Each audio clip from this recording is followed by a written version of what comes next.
All right, I'm gonna have to move this freaking thing out of my face. It's not a good place. That's right. Oh my goodness. What a day. It's been a day. It has been a day. It has been a week. Aha! Hey! Dancing Stealth Mouse in the Stealth chat. Mouse, Good, it is. good to see you dancing. Good to see your little dinosaur dancing. Absolutely. And it is a special show because it's one of those ones that hung in the It's true. ether if it would happen tonight again. And so special shout out to Stealth Mouse tonight because for sure. she is joining us Laid from up a very special place out Yeah. in that hospital. But hey, Stealth Mouse, hopefully you're feeling a little bit better. But guess what? The Higgly's got you. I don't, this is, you're building it up too much. Yeah, That's really special. And just you, know that it stinks being I know that it sucks being in the hospital and not feeling good. So hopefully they have you on some awesome cocktail of drugs, and we'll be so much more funnier on those, I would say. Oh, I know. Hopefully it's going to add to the vibes there. And I was with Stealth Mouse all day today and wanted to make sure she was okay. And so visiting hours had ended just before the show.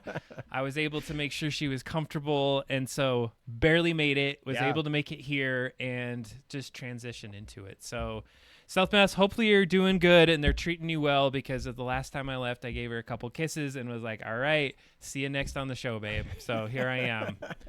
See you tomorrow on Friday the 13th. That's when all the most lucky things happen. Oh, that's right. Yeah. So, well, thanks for joining us tonight. We do have a good show planned out. An excellent show, I might add. Good. Yeah, I feel as like we always do. As always, as per usual. I do think this show. So this is the companion show that we skipped over. When we did our 100th last episode. So 99 and 101 are sort of combined because we did a surveillance episode, and now we are doing the other side of the spectrum with a privacy episode. And I will say that this might be the episode where, after I did research for this, I think I am actually going to change some of my habits from it.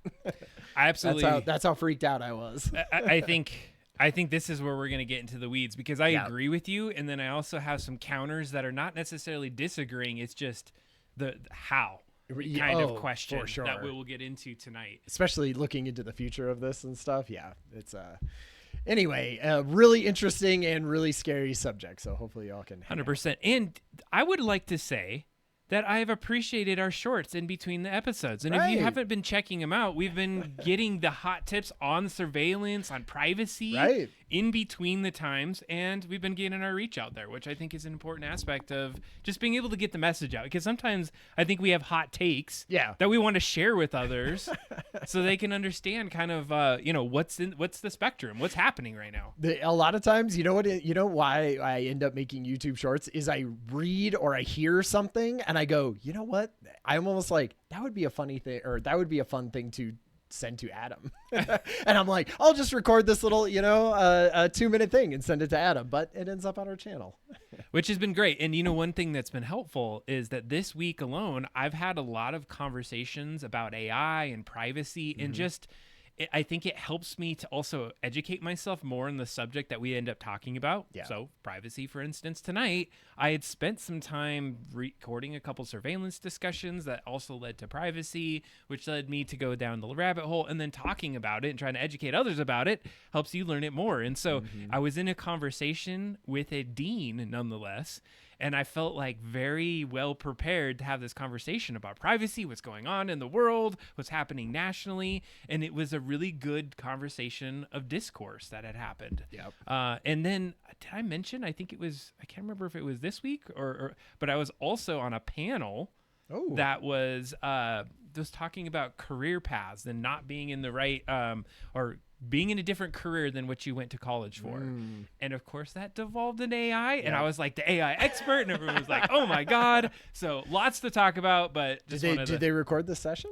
I They- kind of want to see him. They did record it, and so interestingly enough, and I felt bad, but it was going to be 3 of us on the panel. One was going to be Danae Escar, who is a representative in Cool. Colorado. She unfortunately got sick that night, but then the other person was an author. And they have some published books. They've done a really cool sci-fi book, but then they also did some like other kind of books. Neat. And so it was the 2 of us, and we were talking to honored students, and it ended up being like, seriously, this kind of show. I had to bring the DVD You had double vibe, vibes on there. because it was 2 of us, and I was like, oh, it's not Ryan. And so I did my pitch, but they weren't like jumping in like you do. And I'm like, see? and so I'm going to stop here. What do you think? And it like caught them off guard. You're like, oh man. No, they jumped in. And then Oh, everyone okay. was like, that went so well. You guys vibed Okay, well good. together. And I was like, okay, nice. Yeah. See, Adam bringing the hosting duties to everything. Love it. yeah, it was.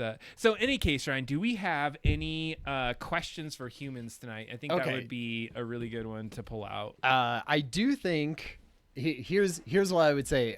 Maybe this would be to a Colorado. Here's my question to you. Okay. Which train name did you pick? So for those who don't know, Colorado is doing a Front Range Express like commuter train, basically. Who knows? By the time our grandchildren, They are say having children. 2029. Yeah.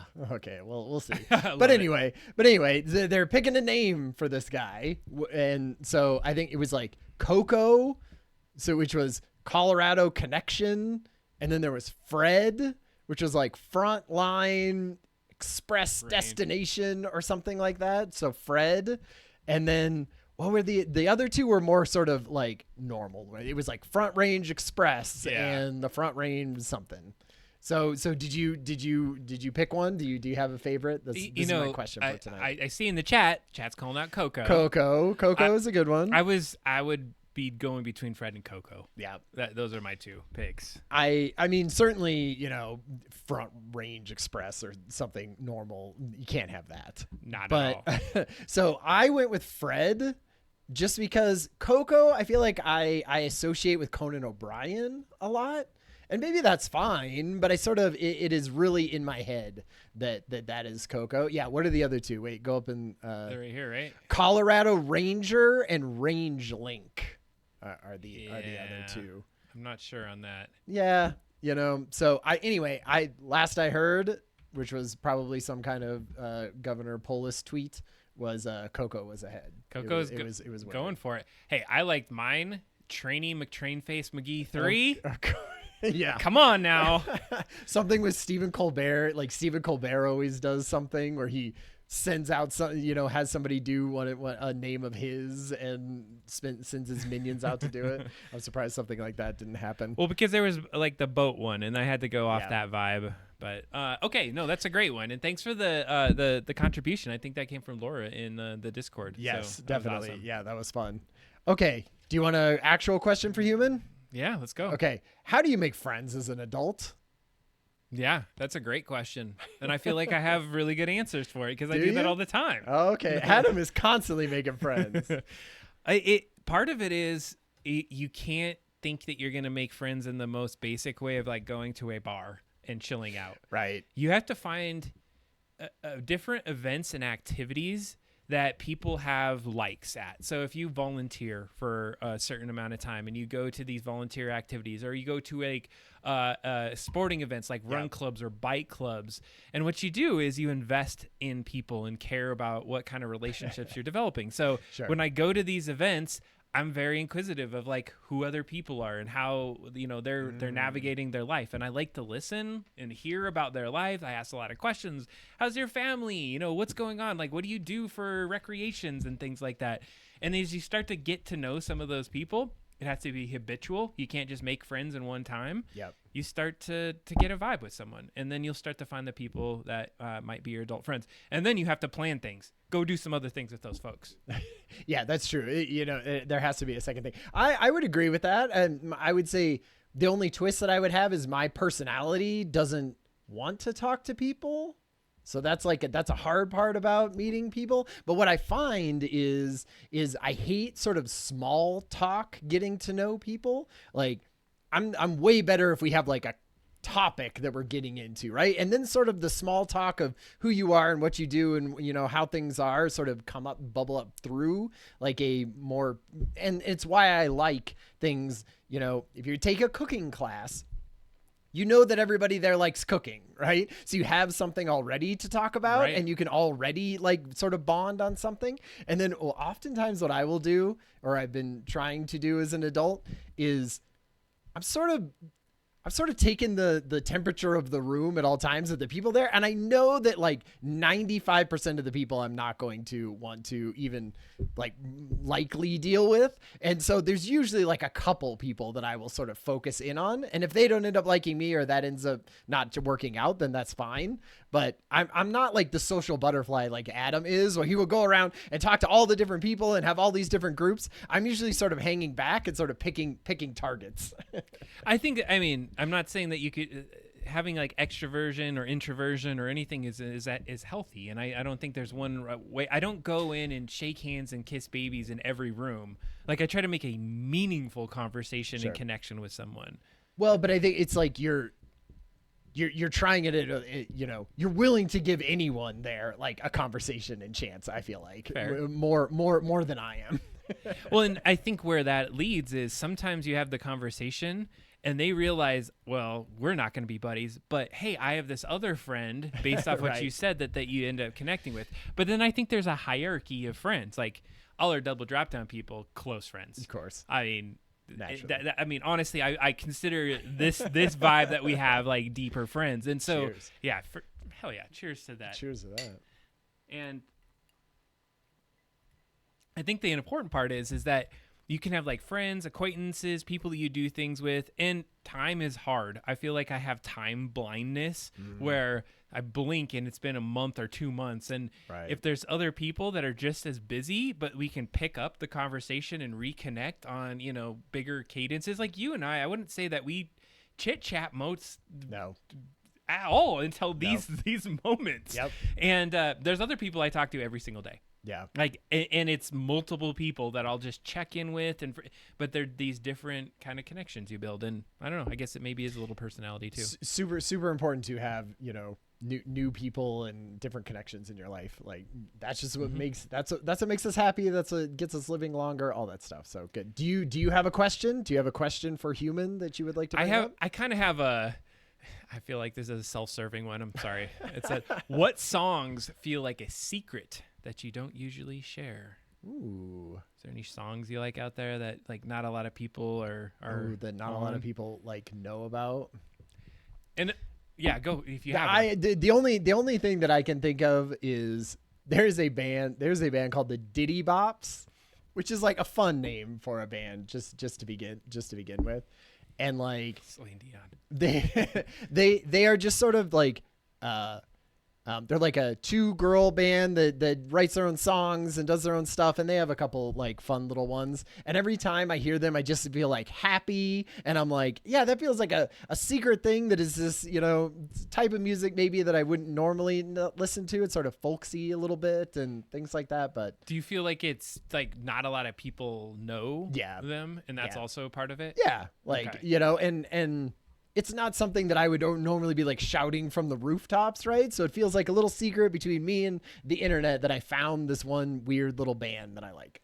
I love that. And I love that there are these bands out there that are still going strong but have little smaller followings. And they probably want to be like really big, or sometimes they're probably okay with where they're at. Right. Yep. So I have 2 answers for this. Okay. The first one is I used to really be into ska and like punk and that kind of thing. And I have this tape that I got at a concert once for a band that likely does not exist at all anymore. Okay. And they were called Flat Planet. And super ska band, and nice. I somehow got their one tape, and they have a couple different songs, not well recorded, but it's like a vibe. They have the song called Flat Planet that I absolutely love. Nice. Not a Flat Planet kind of guy, but just the way that they vibe on it, yeah, like it feels like a secret, because I'm like, I have this one cassette, That's and it fun. could have been like us recording this and Right. then putting on a VHS, and then Because it just how sits old there. were you when you obtained It this was from the tape? 90s. Yeah.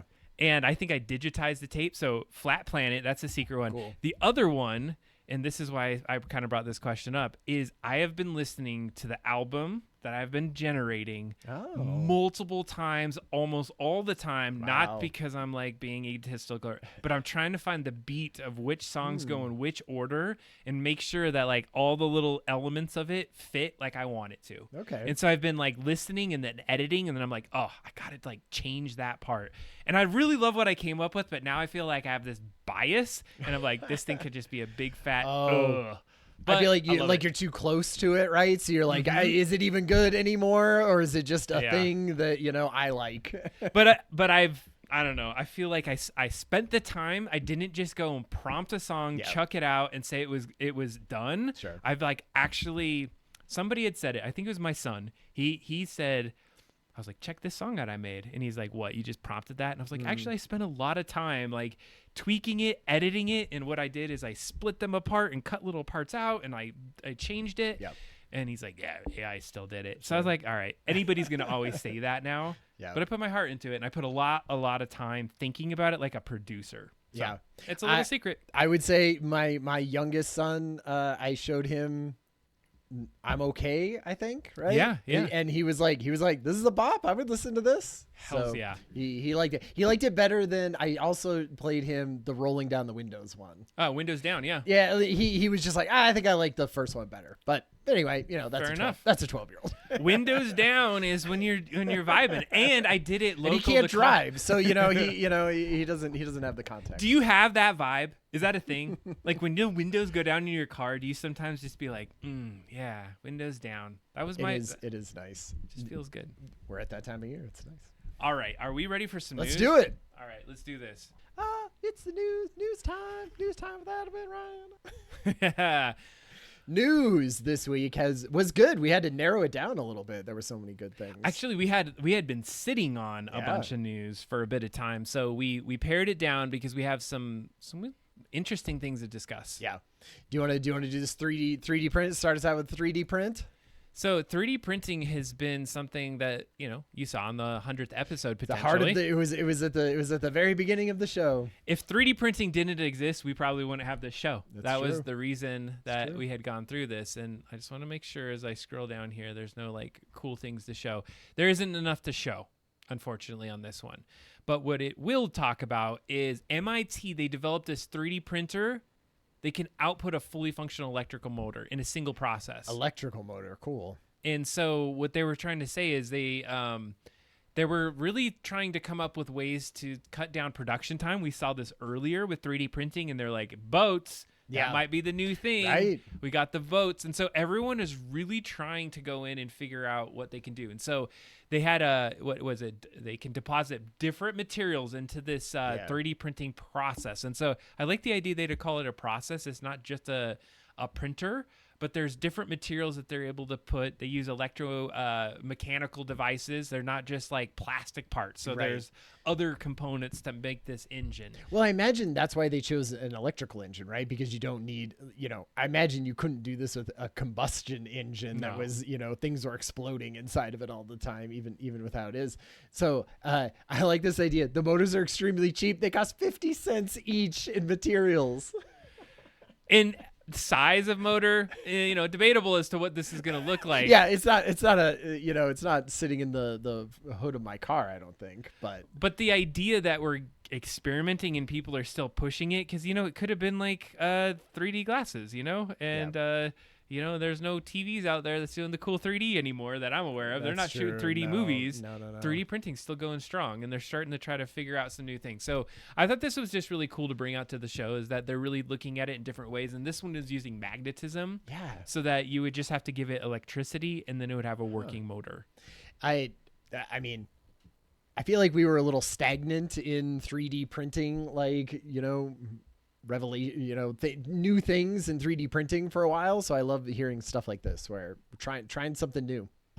And I'm really starting to think that I'm wanting to do get another 3D printer. I have done some 3D printing, and just the other day, I had been building the rig for my short videos. Cool. And I was chatting, and I think it was Laura that gave me the idea. She's like, "Did you 3D print anything for this?" And I was like, "Oh, that's a really good idea," because I needed to 3D print this part. And so I kind of dusted off my 3D printing abilities, and I went in Your 3D modeling skills. And I don't know, like I just know the tolerances enough. It was really interesting. I went in and I was like, this is what I want. I measured it, and I went down to the millimeter. I wrote it out, and then like I just made it a little bit bigger. My first print fit exactly on. Amazing. I was like, oh, and I didn't put this hole that I needed to in there, and I just like kind of drilled out the hole and made it work.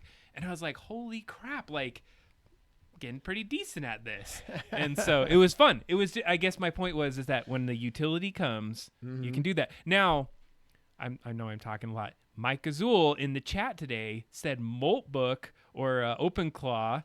There was a guy that built a version of it to where he was like, I have 3D printers, 3 of them, but I never have the time to design or do anything. So he gave his OpenClaw the ability to go in and just start printing things. And he's like, here's my bike. There's 2 screws. Go find something to print. Then he shows it going off, and it's like, hey, oh, that looks like this kind of bike. Oh, that looks like about this. This is what I want to do. And goes back and forth, and it basically sliced it and got it ready for print.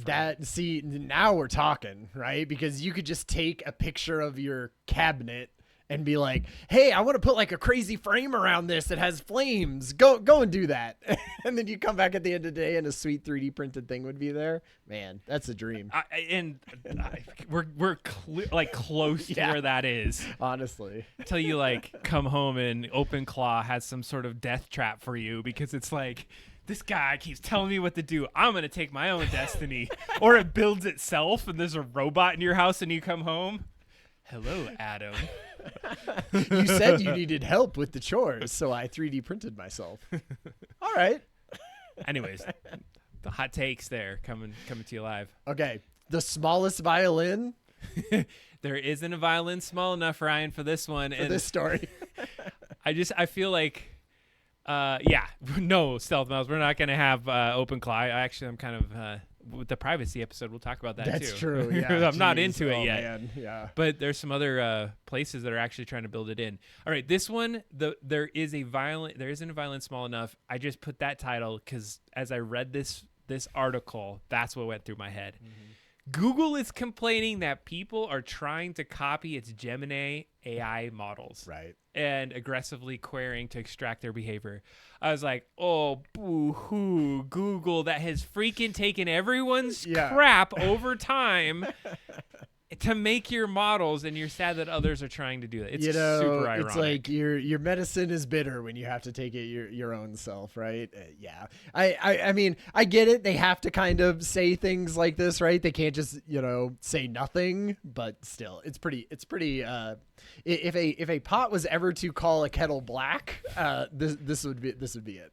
and if you don't understand how they would do this, is that if you heard of distillation, we talked about it on the show before, is that they're essentially using models to create kind of a compressed, really good version of a AI model. Mm-hmm. And that's what's happening. They're prompting, they're extracting some of the patterns, they're trying to replicate some of the logic. And so AI companies, they trained on models by scraping the internet. And so it's just too funny. I'm like, oh my God. I mean, there's probably a part in there where, you got to protect certain pieces, but AI at this point, it feels like it's built by humans. And yes, you had a company that went and built some of the pieces, but... Right. It's like you had a few good people that knew how to build bots to scrape the internet, and now you rule the world. That doesn't seem right. All right, Ryan, you're going to have to... Wait, hold on. Let me make sure there's no audio on that. Okay. Are we going to... Yeah. We're going to watch this live on stream? Yeah. So what this is a fun new robot video. New robot video dropped. This is a robot that you've been seeing for a little bit. We have talked about it before. I can't remember the exact name. We'll see it up here. Figure 3. So this is like a Helix one. So this is it's going to go and clean up your living room for you. And what this is so what they had said was this is in real time. So not sped up at all, and fully autonomous. So no one is controlling this with a VR headset off to the side. And basically, I love that. Love that little move there. And he bends over in the way so that it doesn't fall off of his back, which is a nice touch. He throws it over his shoulder. When he was rubbing the table there, I was thinking he's not getting shit off that table. Like in my house, it would be all gunky. He'd have to sit there and spray a bunch and then wait. So, I don't know how great that is, but this is definitely feels like, I would say a pretty good, if this is true, right? And it's fully autonomous, that this feels like a pretty good, increase in the abilities of these robots than we had seen before, even since, CES, which was what, a month and a half ago. So I don't know. I would love to understand what's happening right here. Is it like having cameras that are assessing the situation? Because he had to have been trained on clutter. Like, what is clutter? How come he doesn't put the pillow into the basket? Or the controller. Right? Or the controller in there, right? Exactly. Is that not clutter? So in this, it is definitely still like a very controlled situation, right? Where things are set up perfectly for him to know exactly what the clutter is, right? And what isn't. Okay, see, he's going with it.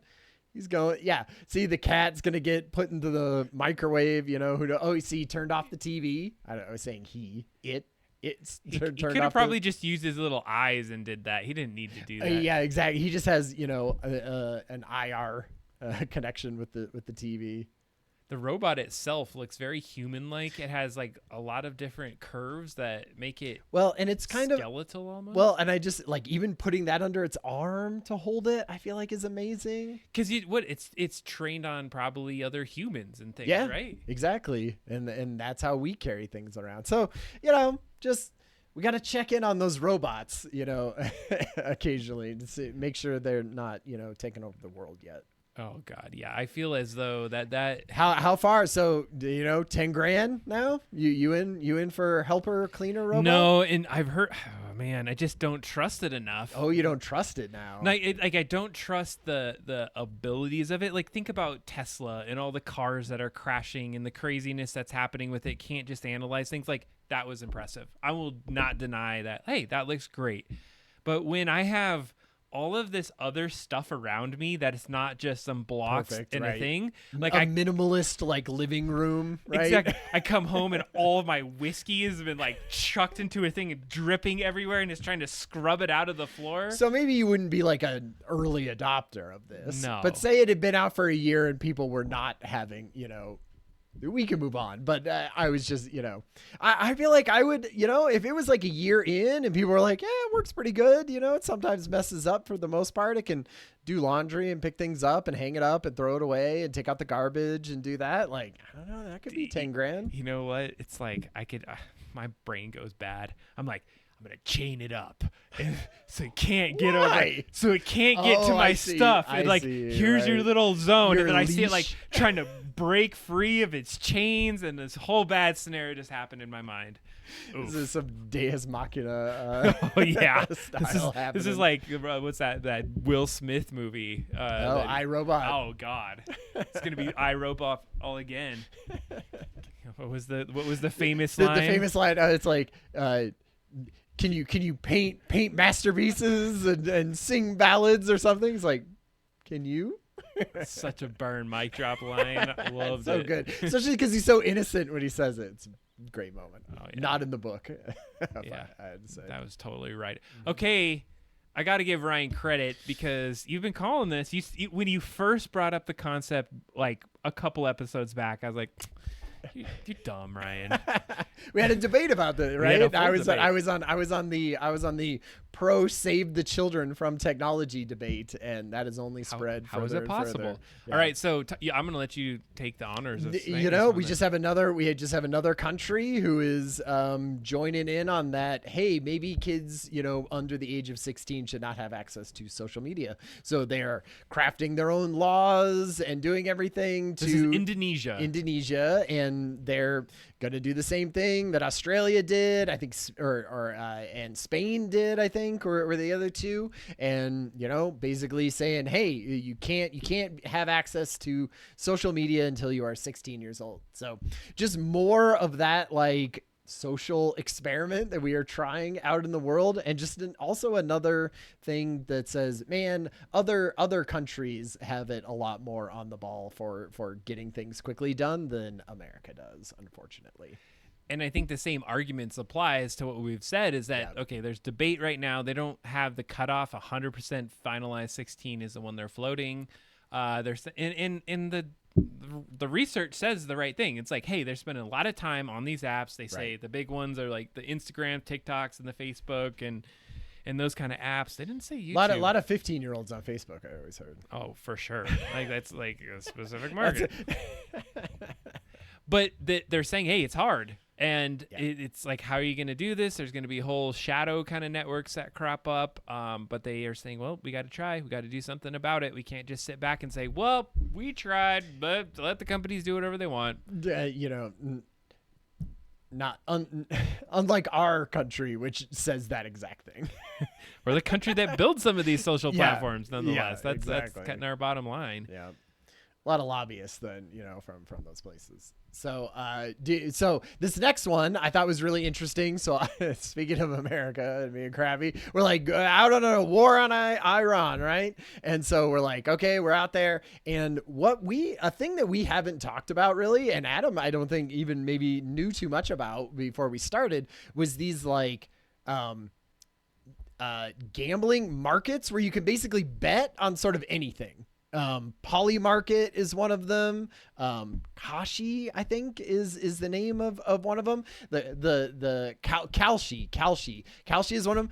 They are on my Twitch feed all the time. I must be in some sort of demographic of a person who has, disposable income or something like that, could be spending on it. They have all these AI generated commercials that are crazy, and they're just these markets where people in the community come up with things that you can bet on.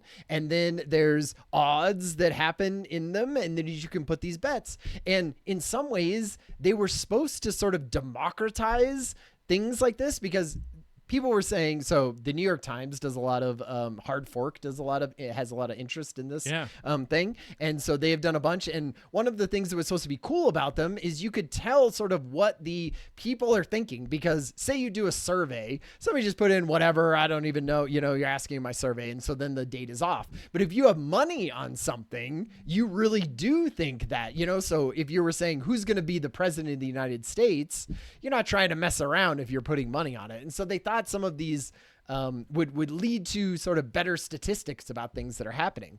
But what ends up happening actually is just it's based on a bunch of vibes, and then insider trading people come in who have actual knowledge of what's happening, and they start throwing money down and they get a bunch of money. It's super unregulated. It's all terrible. But during this like conflict, there's some of these markets started putting in, hey, do you think the president of Iran is going to be assassinated, this month? Do you think that there's going to be nuclear nuclear bombs set off in the next 6 months? And one, that made people very uncomfortable, that people were going out there and sort of betting that these, terrible things would be happening in the world. Plus, a lot of times people are saying like, that incentivizes bad things to be happening, right?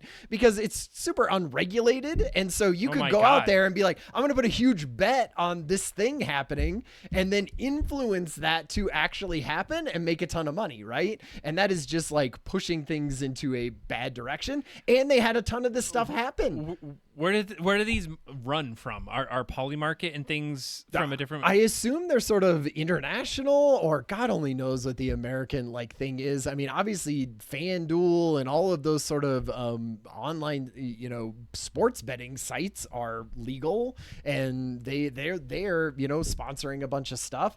So I don't know. Is this it must be some kind of international thing, I imagine, or some kind of gray area that America is allowed. Well, and if you think about it too, and what you were saying, it's like it influences things, and then also the people that know what's happening in the government, 100%. like they're like, hey, guess what? We're gonna do this thing. You should like bet that up. They absolutely did that with the assassination of the Iranian president. They were like, no one was betting on it, and then one day before it happens, like 10 or 15 huge bets went in that the president was going to be taken out or something like that, and they won all this money, and there's no regulation around it or anything. So a huge uproar about that kind of stuff just because it crossed the line. But I feel like it's terrible almost front to back. I think I know the answer. At least my answer is betting on war outcomes useful forecasting, or is it just damn morally wrong? Yeah. Because I would say,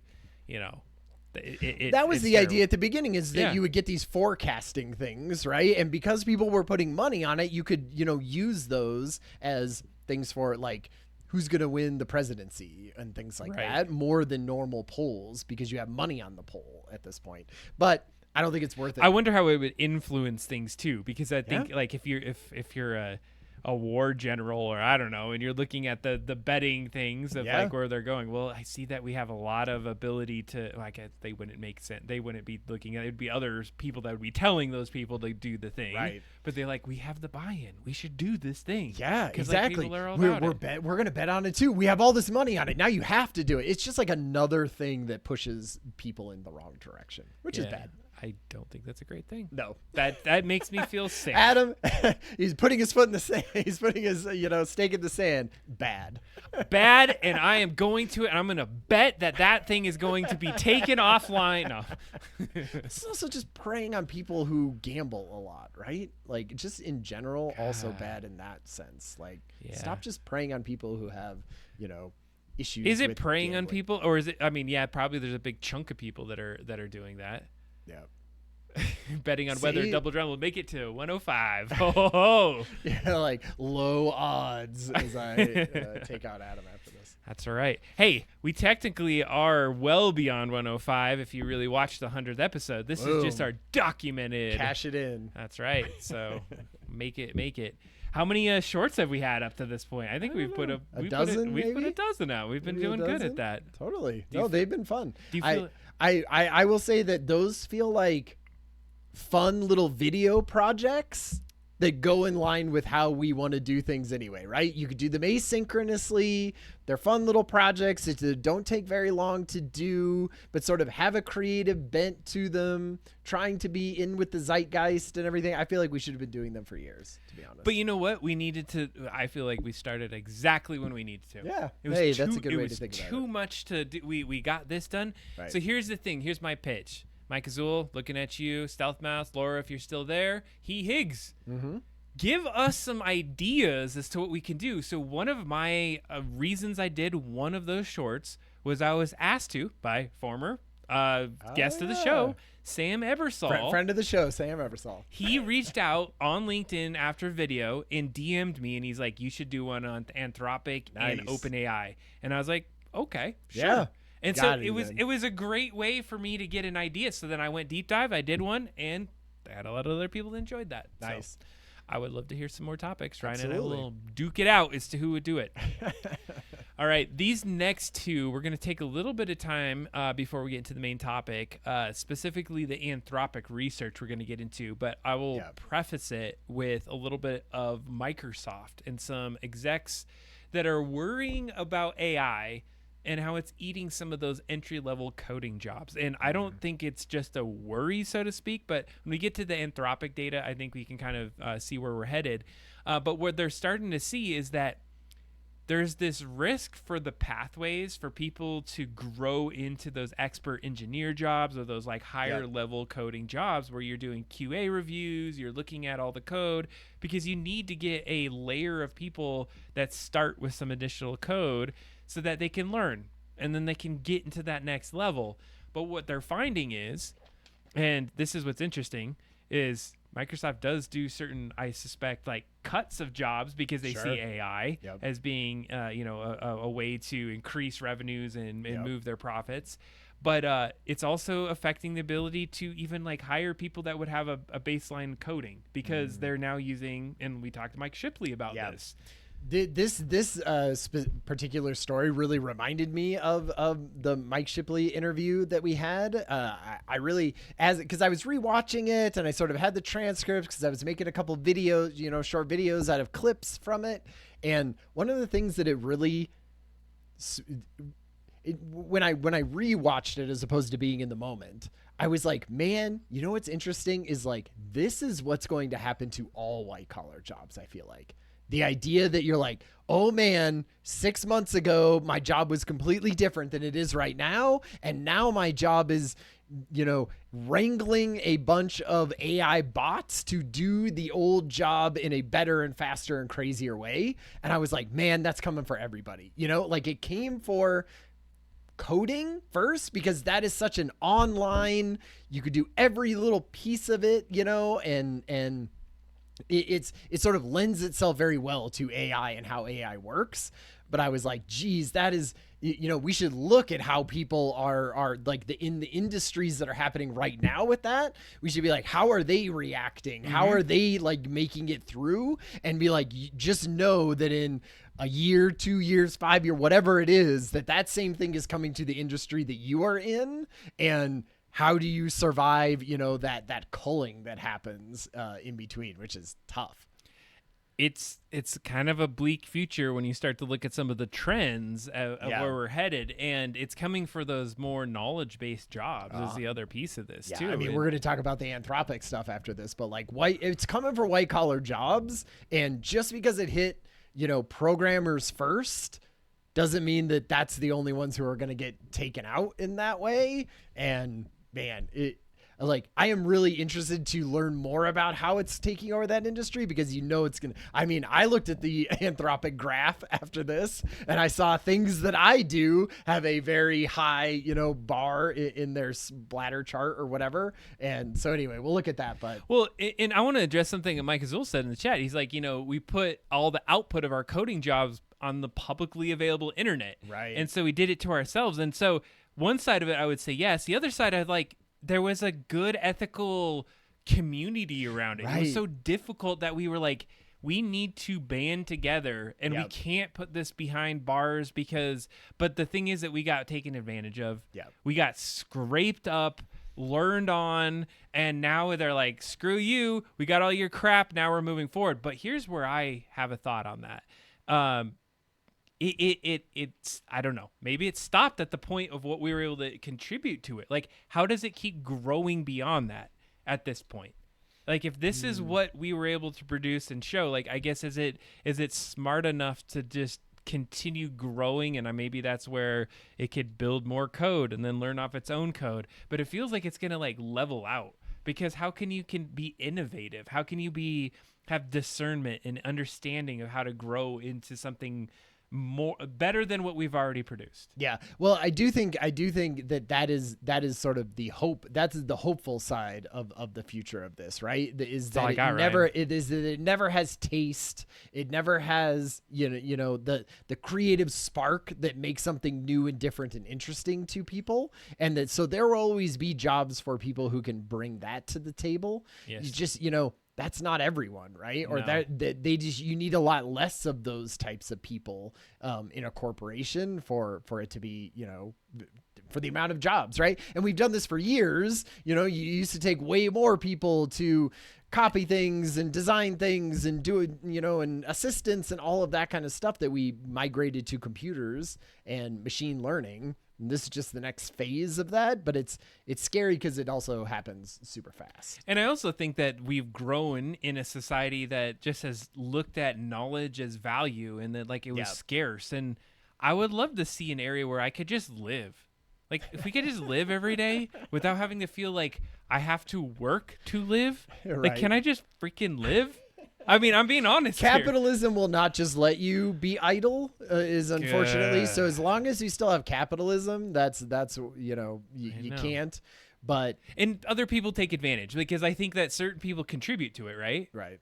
I feel like that's something that maybe I have a value of saying like I do want to contribute to society in some kind of way. Yeah. But I also want to like be able to have moments of laying in my backyard grass and not thinking of a damn thing and just enjoying life for a minute. That's what I'm hoping. That's like the optimistic side, right? Is that you would have your basics taken care of, and you would contribute to society not by how profitable the company is that you work at is, but how much you are giving back to the society that you live in, right? Mm-hmm. So maybe you would work harder at packaging food for people or reading to infants or things that don't have ROI attached to it, but that would be worthwhile to society, and so would bring you more, I don't know, money or whatever we end up like using in the future. Well, and I think that the problem is that there are people that have empathy, and then there are people like, no, what I want out of life is to have more control and power over other people. That's what brings me joy. Right. And there's always going to be that friction and that tension between that, and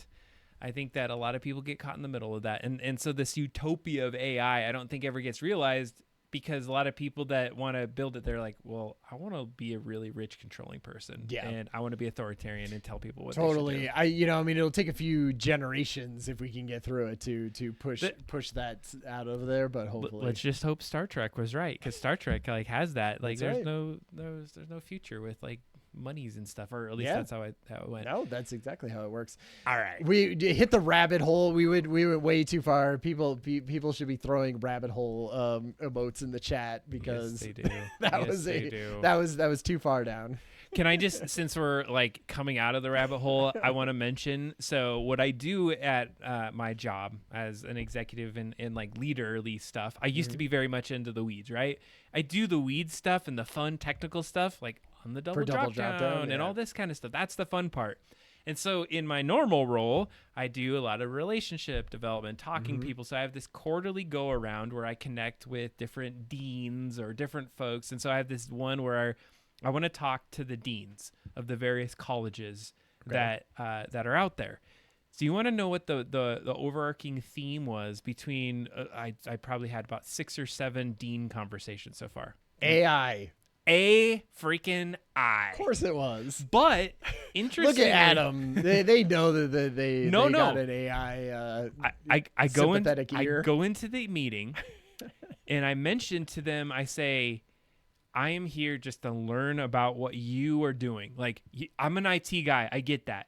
But I don't care about that right now. What I want to understand is, like, what are your priorities? Like, what is, like, on your mind? Like, what is things that you're working on your thing? And it's super casual. It's like a coffee thing. Because I say, hey, meet me in the lobby here. We're going to go and have a coffee break. And the idea was that I just want to build a relationship and not have them think I'm just like this AI or IT geek talking about AI. Right. Every single one of the conversations started with priorities that led down to AI. Yep.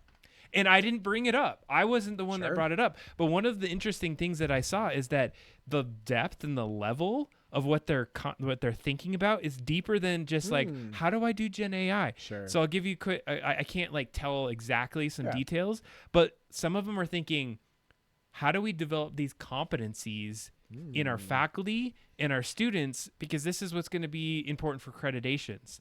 Others are saying reading has been a major challenge since AI has really gotten, and this is even probably before AI. Yep. And so anyways, I just thought it was really interesting that on the minds of people that are not technical, not any which way, are really diving into AI. Yeah, 100%. I mean, you can't read a news article or do any, watch a YouTube video without seeing the impacts of AI. So that is cool.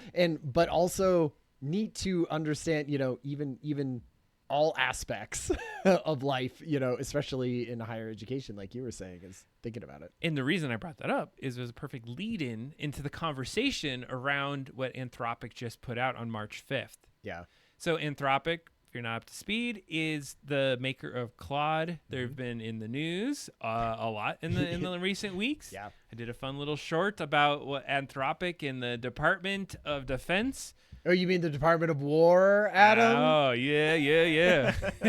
Like my little vibe on that. So essentially they come out with research insights, and this one is really helpful to say, what are the effects on the labor market? Well, it's more like, so they analyze their own data. Correct. And saw how people are using Claude in their work life, and then just sort of mapped it to different I guess jobs or something.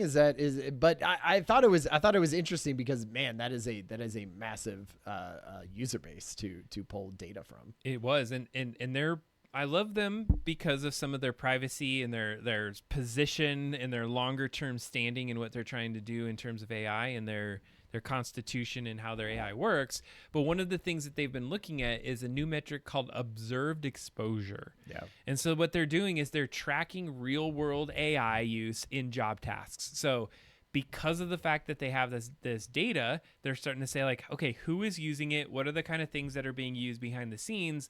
And can we start to infer where we might be going in terms of the future of AI use in jobs? Mm-hmm. I feel like we got to bring it up on the screen. Yeah. Do you believe the specific? We got to have the spider graph. The or spider whatever. graph. This is the most impactful thing. We're gonna bring this up. Let me see here. Do I have a full screen of this? For some reason, I can't bring our faces up. Nobody needs to see our faces 24/7 though. No. The guests can come up. There, they can see us right here. We're still over here. Yo! Whoa! All right. So just to take a kind of a peek at what this says, observed AI coverage is the red in the spider graph. Yeah. So that's what's actually being used right now. And so if you were to take this big circle and then you have all the different plot outs of like industries or job types or the categories that are out there, they're starting to say with that red component, those little, if you were to map it, this is what they're saying the AI coverage is doing right now. So it's leaning into architecture and engineering and computer and math, a lot in that business and finance, legal, arts and media, Ryan. Yep. And then it's diving into the admin and sales. Yeah, well, from what I can tell here, it's mostly business and computers. So not architecture, right? If you look, that's like way down in the middle. Oh, so you're it's correct. computer math, business and finance, office and admin, sales, and then some in that sort of legal, education and library, arts and media sort of. Those are kind of the spikes that they see right now. And so then they then do the theoretical AI coverage, which I guess is basically what they think these will expand out to, I guess. And I think what they're saying, so as you read through their research, where you go to anthropic.com, click the research tab, and it's one of the ones, it's the March 5th discussion, is they're starting to see how some of that usage is going. And then they're also kind of mapping it against what has been increasing and what's happening within AI itself. And so some of the advances and some of the new model changes that are happening, Anthropic AI's CIO had come out, and CEO had come out and mentioned, like, oh man, it's like 5 to 10 years, we are going to be in such a different place as a society if the expansion is going as we're seeing it. And so some of their modeling starts to look at these particular areas being like, this can really start to take over these industries heavily. And if you for people just listening to the podcast, what are some of the ones that are low on the list of things that AI will not take over? I feel like they're things that you need a physical body for, right? They're basically saying it's robotics, has not taken over, because there's installation, repair, and construction, and agriculture, and food serving, and ground maintenance, and things like that. Personal care with healthcare people. support. Yeah, healthcare support low, but healthcare practitioners sort of medium. I didn't really understand that one. Like, I didn't know what the difference between, maybe somebody in that industry could tell us, administrators and versus maybe not so much. Yeah, I guess so, right? Practitioners versus administrators. I can see that. But anyway, I mean, to me, this says, hey, it's white collar jobs, right? But it's also, and then anything that needs a physical body for, we're still behind in that. I mean, we saw the thing earlier with the robot picking up your right, laundry. Exactly. So, I mean, Anthropic doesn't do robotics, right? So maybe they're sort of thinking, at least for our model that we have right now, lots of people in transportation are not using it, right? And part of this too is like, this isn't necessarily what the reality is, but it's the capabilities can go this way. And this goes into some of the conversations that I would want to say is that we have this opportunity to integrate these into jobs in ways that maybe we hadn't thought of in the past. And so one thing about, I think, the way that our industries grow is you start to see like, hey, we could do these automations, but it takes a little bit longer for industry to change. Yeah. And that's another component that, they're seeing this and they're like, you're going to have to upend industries in a big way to be able to even meet some of these automation needs. Like, because AI is right there right now, and it could be like completely changing organizations, but they're locked into their process and how that like maps to the dollars that they make. So it's going to take a little bit of time. That you can't just be like, oh, chuck AI on this and make that work. Yeah. They're going to have to be mindful. Well, of how I it think works. that's what people are finding, right? This isn't going to transform because you have all these bottlenecks. You have people, like you said, that are they have a whole, no one is going to vibe code themselves a new, HR platform because there's a million different things that could go wrong with that. But I think what Anthropic is saying here is these are what people are using it for right now really heavily, and we feel like just in the future as things get better, they're just going to be using it more and more, and you're going to need less people for that, which to me it absolutely makes sense. Like this feels like super obvious for the people who have been watching this kind of stuff. I thought it was a really interesting article. I really appreciate Claude, and I think that even in the recent probably couple of weeks here, I bought Claude, the big model. Yeah. It was Max at the time. Well, I started using Claude more. Like I was mostly a ChatGPT and Gemini user because I use ChatGPT in my normal life and then I use Gemini in my work life. And now I signed up for Claude, started using it and things. Did you see where you can transfer all of your ChatGPT data to Claude now? Oh, wow. And so like it's basically like you're starting up with Claude as if it had all that history of yours. Like Claude figured it out. They were like, people want to switch. How do we make it easy for them? And they sort of walk you through it. So let me ask you this. Do you pay? Have you paid for any AI? I pay for ChatGPT, the $20 a month. Gotcha. And do you still pay for it? Yeah, since like you could basically. And I do as well. Yeah. But I was thinking, hey, if I could transfer this all over and I like that company better and it works just as good, I mean, I could be easily convinced to jump ship from OpenAI after all of this, Department of War things. In 100%. And we got Mike Azul in the chat. He's like, hey, that's what Facebook did when MySpace was going under. Right. Like, hey, come on, bring your stuff over to this platform. Exactly. Easy. Here's the thing that I feel is going to lead into our privacy discussion soon is the lock-in. It's like, it's a little real for me with ChatGPT because there's some things I'm like, oh, really? Okay, how do I do this in another platform? And let me tell you two of them. One, making assistants. I use the hell out of assistants and agent making. Okay. And I don't know if you use that much in ChatGPT. Not that really. Like that was I used this more in Gemini than. So yeah, in these other platforms, I was really leaning into that because I needed to have things pre-prompting and doing that. I'm not seeing it as much in Claude. They have folder structures and project structures that kind of work similarly. And maybe that's the right way to do that. Have you worked with projects in Claude? No, I haven't. I just started basically. Okay. I actually love Claude. I'm not going to even pretend like I don't because I do use it. Yeah. I'm going to start paying Claude again. Yeah. And I mean, I don't use ChatGPT for image making anymore. I use Gemini all for any That's videos nice. or stuff. So like I am poised to abandon OpenAI if they keep in this direction and if it's easy to switch over, which they're trying to make it. Well, let me ask you this then: have you run into constraints with Claude? That's always the joke out there. Yeah, I mean, I feel like. Because I haven't imported in all my data from ChatGPT either. So it doesn't know about how I like things to be given back to me. So in some ways it just feels a little different than that. But I'm also not the type of person who's going in and doing massive reports or anything like that. Like the reporting that I do is typically even for this show. Like I'm going in for like more strategic, like, okay, I need this type of wording or this type of content or this type of imagery. And in that way, it's been working perfectly good. But so you've not hit the like, hey, you've run out of time. Oh, no, I haven't. I thought you meant limits in like the limits of the model versus not being as good. Man, I feel like Claude is really really good at Really that. good at that. And I feel like their sycophancy is that, if that's even a word, Yeah. is a lot less. Good. There are moments where I get to the end of it and it's like, great, you did the thing. And I'm like, that's it?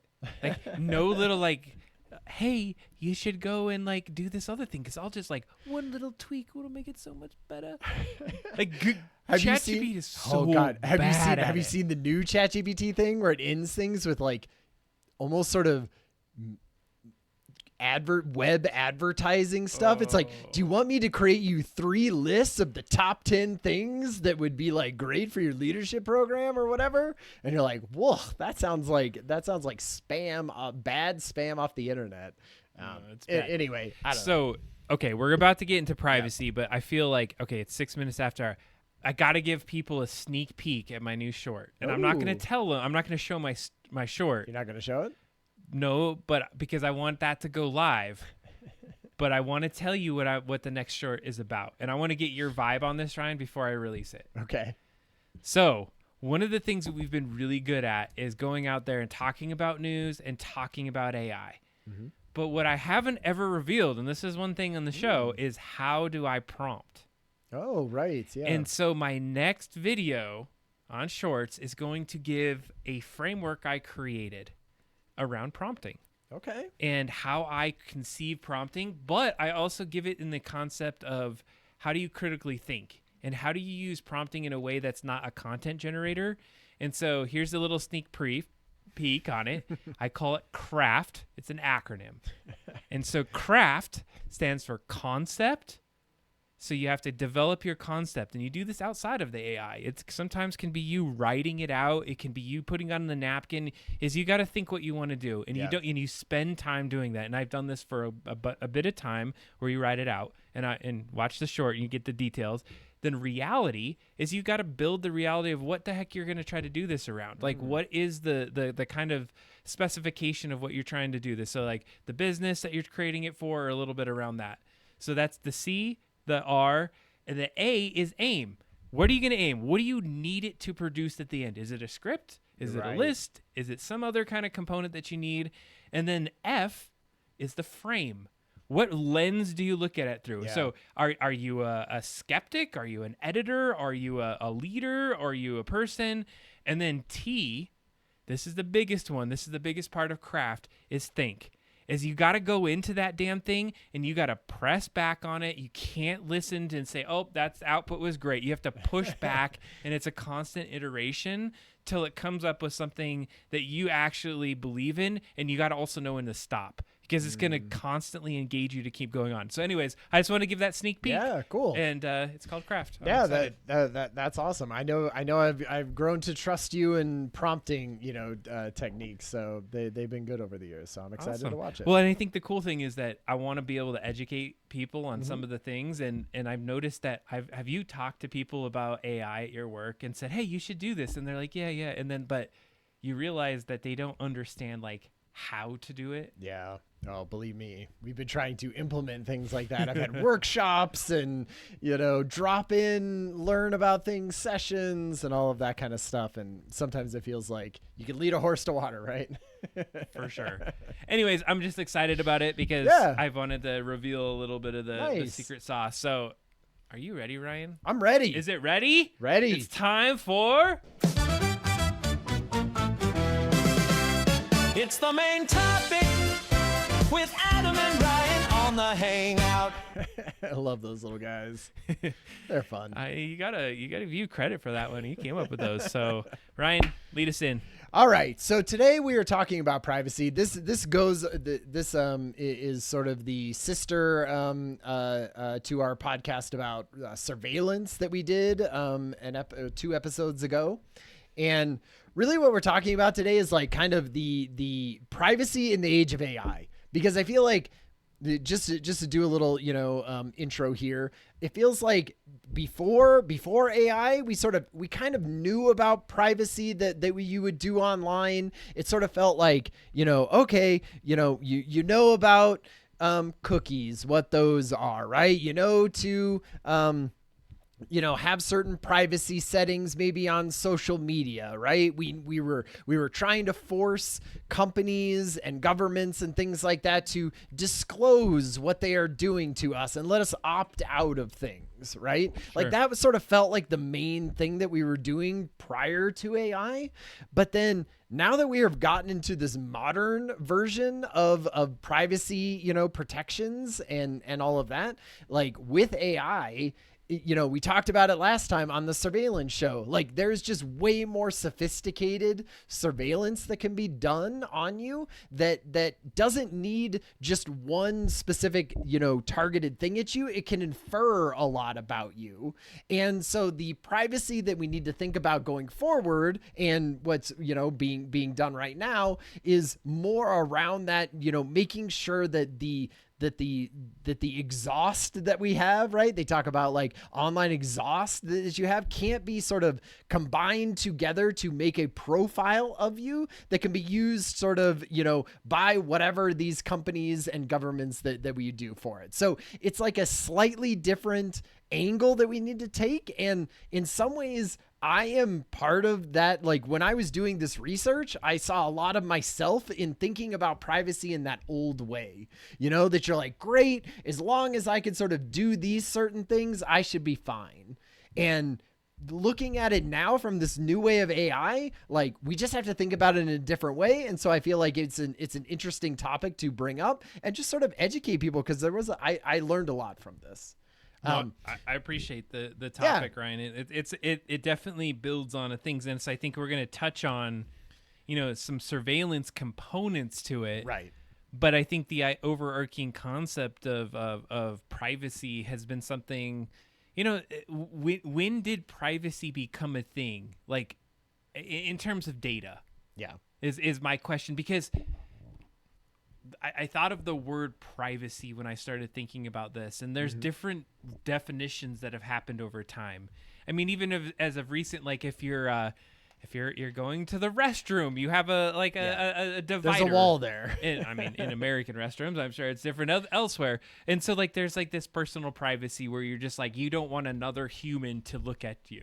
Yeah, like I don't want all of me out there. I should be able to be a private citizen and know what I am showing to the world, basically, and if that means I need to be able to get dressed and try on things in an enclosed space because I don't want to show everyone, my entire body. Same thing with like, digital privacy, which is I don't want every single aspect of everything that I do online to go out into the world.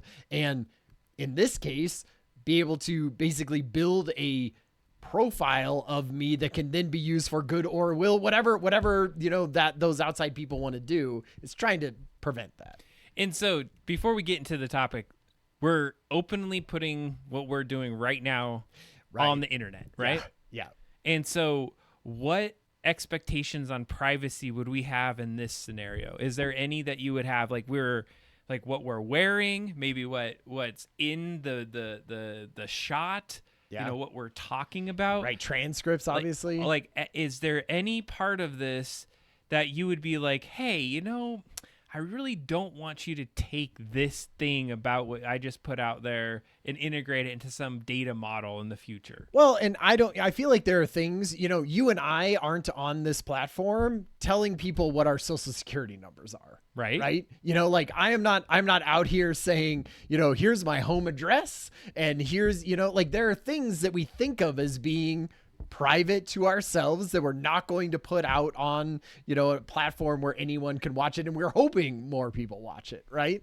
And so in that sense, like, you're like, yeah, I got it. We're not supposed to say those things, but so much can be inferred now from the tone of your voice, from what you're talking about, your facial expressions, your gait that you have. Like a lot of those things can be pulled together to make a description of Adam. Like I was watching a video that said, say you opt out of things, all a social media platform needs is 10 likes. Like, show me 10 likes of Adam and I can basically build a profile of who he is, so imagine like the amount that we've given out here right now. Sure, I don't think about it and I'm like, I'm not saying my social security number, but because of all the different things that we are doing, I mean, that is building a profile of you that can be used in nefarious ways. It could be used in great ways, but we don't know that it's being used in that way. You right? liberal woke bastard, Ryan. You let these companies cook, please. So, no, I appreciate that. And I just wanted to kind of get humored on that perspective, because I think you hit on something really important, is that there's the intentional thing that we're putting out there. And then there's some other things that you mentioned that I didn't even really think about. Even the way that my posture is, Right. maybe the way that I use my inflection, the way that you were wearing a shirt from SCAD that clearly gives that. I have a little Under Armour thing on there, Right. like, so all of those little like metadata or those little pieces where we even not as intentional. They're like, oh, Adam apparently likes athletics and Ryan's all about Savannah's College of Art and Design. Sure. Like And- collegiate, or something, right? And those guys clearly cannot see because they're both wearing glasses. Right. So, I mean, but you infer some insights around this that maybe we weren't really thinking about that then start to build profiles that move us forward. So could we talk a little bit about like where we were in the past, or did you have insights around that? I was more like, so I was really, what I didn't want to do is rehash all of the things of like Sure. all of privacy leading up to everything, right? Because I feel like we sort of know a little bit of like how privacy was in social media and all of that, right? And I just feel like the AI side of it is so different and such a different beast that I wanted to focus, on just sort of what is happening right now. And because, man, there is a lot that is happening in other countries that isn't happening in our country, and I just feel like there is a. I know you did a little bit of research too. Do you want to give us a little background on the time before? I will this? not spend a lot of time on Sure, this. but I think it would be good especially if you did research on that. So I did, and so I kind of took our past, present, future, and we can mix up where it was at. But what I wanted to really get into in my original question was just like, when did privacy in the context? Hey, welcome to the Sarem. follow, Sarem. Thank you. X. What I came to was a concept of like, what were early privacy laws? Like, when did this even come into the scope of our thoughts? I right. thought it was important for me to understand, like, okay, when was privacy even something that somebody started saying, like, hey, like, we should probably think about this because we're now collecting data on other people. Sure. And how has that changed over the years, and why is it changing now in such a big way? So here, let me give you a couple like little things. So in around the 1960s to about 1990s is where there were some acts that came out. One of the bigger ones in the 1970s was like Fair Credit Reporting Act. So it was allowing individuals to see and dispute credit file errors, right? So, you get loans from banks, or you get credit based off of the history of what you've done in banking. And so that's feels kind of bad. Like, what if somebody gives an error and now they're like, nope, we're not going to get you a loan. You can't get that car. Now you can't do this. Now you can't get a house. And so there were some initial thoughts of saying, okay, we're collecting these data banks, and policymakers, they were really worried about, and they say this, data banks that could store detailed dossiers on citizens. Yeah. And that's what really started. So then these laws started to emerge, some from about the 1960s on, and there could have been some more before that. I started about the 1950s-ish. And then there was a Privacy Act that was passed after Watergate. And it was limiting how, like, federal agencies can collect and share some of your personal data. Then the 1980s, it was about 86, there was the Electronic Communications Privacy Act. It was extending some of the wireless or wiretapping protections on some of these like electronic communications, some of them that eventually became email. And then one of our best privacy acts, can you guess what it is that is out there? Consumer protection? Out of all of the different protections, came out in about 1996. No, I don't know. If Stealth Mouse is in there, she knows about this one. That should be a big HIPAA? HIPAA. Nice. So that is one of the most longstanding best protection acts that's out there. That's protecting our medical records. Yeah. And that's only within the healthcare system though. And so And so I thought that was really interesting that Yeah. in the initial days, people are like, hey, we are collecting data on people. Like, how can we leverage that, and how is it going to affect us going Well, forward? and I feel like those are like really important parts of life, right? It's like, are we going to give you loans Yeah. or not, right? Like, we going to take your health care seriously and be able to protect it? They were like really life-changing things that if somebody got it wrong, or there was a mistake, or somebody was targeting you or your, ethnicity or just like who you are, they could easily do that with those types of things and not give you loans or deny you health care or deny you insurance or things like that. And so it felt like the government was like, we got to step in and do this. And I feel like, back in those times, we were doing more of those things. Like there was probably less lobbying by those industries to stop us from doing that. Cause it feels like as it's gone on, it's dried up a little bit. It has. And so I would say in my notes, I did not spend a lot of time on the past. But one thing and one pattern that I was able to kind of suss out of this is that those laws, those acts, they operated on 3 assumptions. And I'm going to read those assumptions of what I came up with. Is that data was scarce, that data collection was expensive, Right.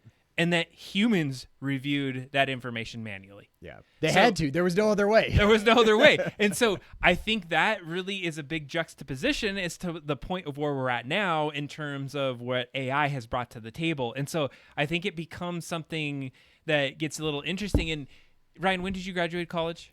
College 2003. 2003. In 2000 to about 2005 was a major kind of swing in terms of what I would call surveillance capitalism. And why I call it surveillance capitalism is that the dot-com boom came out in that time frame. MySpace and social media was at its like real birthplace. Yeah. That's where Facebook and those kind of things were just becoming a concept. Yep. But the big concept that was there is that, hey, data has value. And if we can start to track data, we can start to understand patterns to sell things to people. Yeah. that was the birth. So right as we were getting out of college and data was still kind of like in that old school manual, there was things that we, that was looked at and we got to protect it.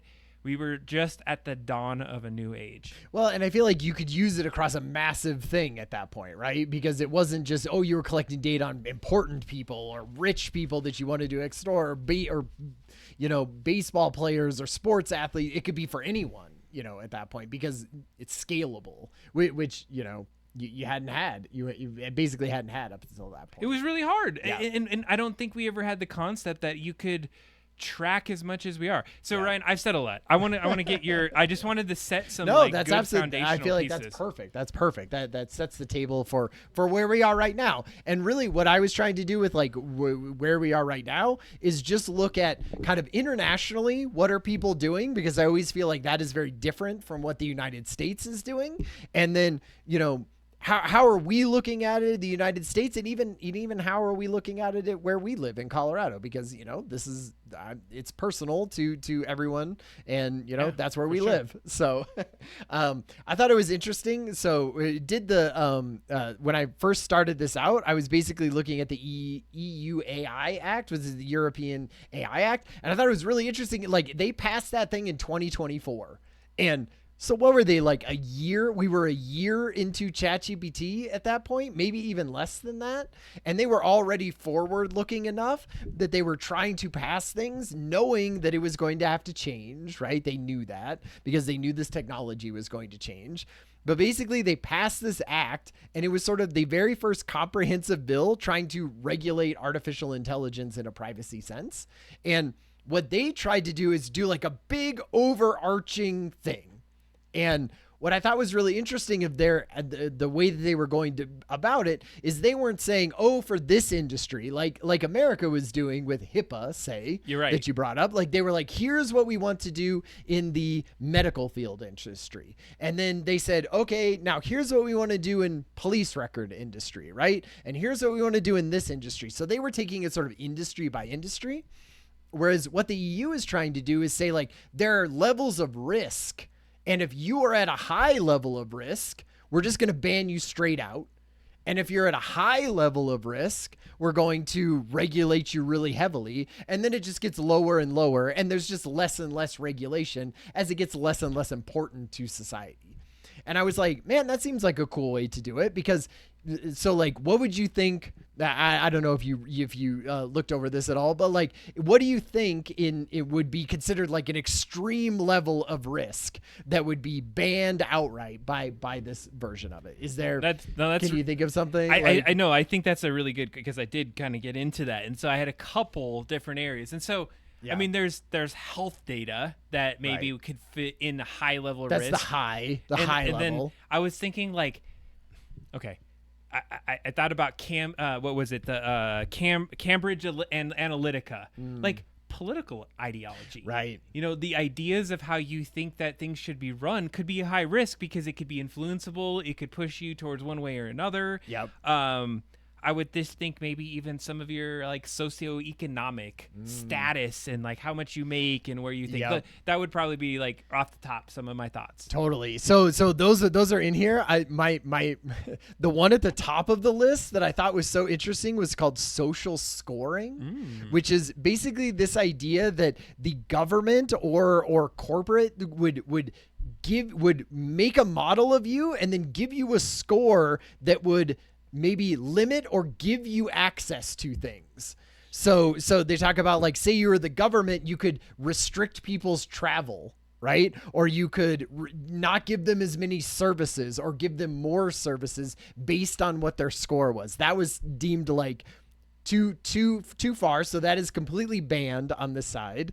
The manipulative AI that does emotion-based persuasion is banned. So that's like, if it detects from your voice that or your facial expressions or your typing patterns, and it can't like push you certain messages or products based on that data. And I was like, that does, I could totally see that being a bad part of this. The other one is exploitative AI. So like, you can't target it at children. You can't target it at people who have mental handicaps to get them to buy things more, right? You can't target them at old people to have AI manipulated voice calls be calling them. That is all like off the table and not able to be done under this act.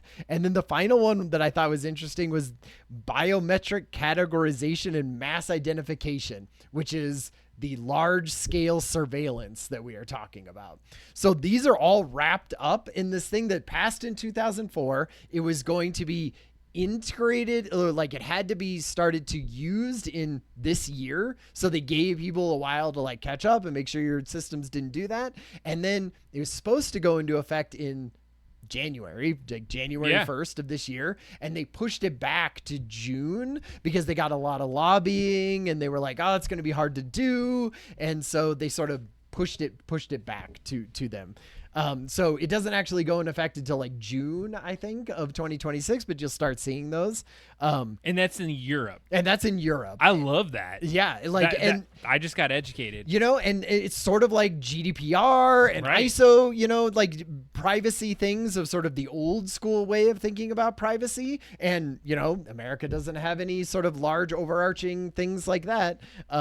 And, you know, when it went down, like sort of high risk things or sort of things like you said, like policing, healthcare, things like that. And then the low risk stuff is like chatbots, basically, where all they really have to do is sort of say, hey, we're disclosing that you're interacting with AI. And so I was like, that was kind of interesting that it's sort of in this tiered approach. So it didn't matter what industry you're in. If we deemed you high risk, you have to jump through a lot of hoops, basically. Man, and like you said, like there was lobbyists and others that go against it, because that everything you just described is like critical to capitalism and like pushing dollars through and finding your right audience. 100%. And so they don't want that. Not at all. Yeah. And that starts to identify very specific things. And so, you know, Chat talks about the China and their social credit system. And I think this is the thing that I'm scared about, is more like the inference that happens based off of your behaviors that even like start to like put biases on certain groups or individual areas based off of some of the things that they're seeing with AI. So it may like make the have-nots really have-nots Yep. because now they aren't, and then those that do have more. The social credit system, ooh, I think that one's a rough one. Scary to think about a future with that, right? I mean, China, like they said, China is doing it right now. So that's scary. So let's say we do the U.S. side now. Yeah. Should we do the U.S. side? Yeah, what's going on? Oh, man. Oh, my God. Sucky. Like, no big overarching thing about AI laws passed at all. Surprise, right? I mean, a little bit talked about and a little bit brought up at the end of the last administration, but nothing passed, of course. And now you have a federal government that is almost like anti that. They are accelerationist AI, philosophy. And so they're literally like, the Trump administration has said, push back against states who are trying to pass laws of this because they're so pro-business and all of that they just want to pedal to the metal with that kind of stuff. So you don't really have anything at kind of a federal level. What you do have is again, states taking, doing their own laws. Like California is definitely leading the way in some of that. I mean, there's a big Consumer Privacy Act and the Privacy Rights Act, which are sort of even past before AI was a big thing. And that was just some of the things that said like, hey, you have to be able to ask for your data to be taken down, right? Like there's a law that says if I go to Facebook, I have to be able to say, you have to delete all my data. Give me all my data and then delete it from your system. So you have that right now because of California. And not only, some of these have just made it so that platforms now do that uniformly, right? You don't have to be in California to be able, you could be in Wyoming, right? And still ask Facebook to take away all of your data, even though they don't have to, because a massive state like California has done that. They sort of like bring it along, drag everybody else along with them, which is good.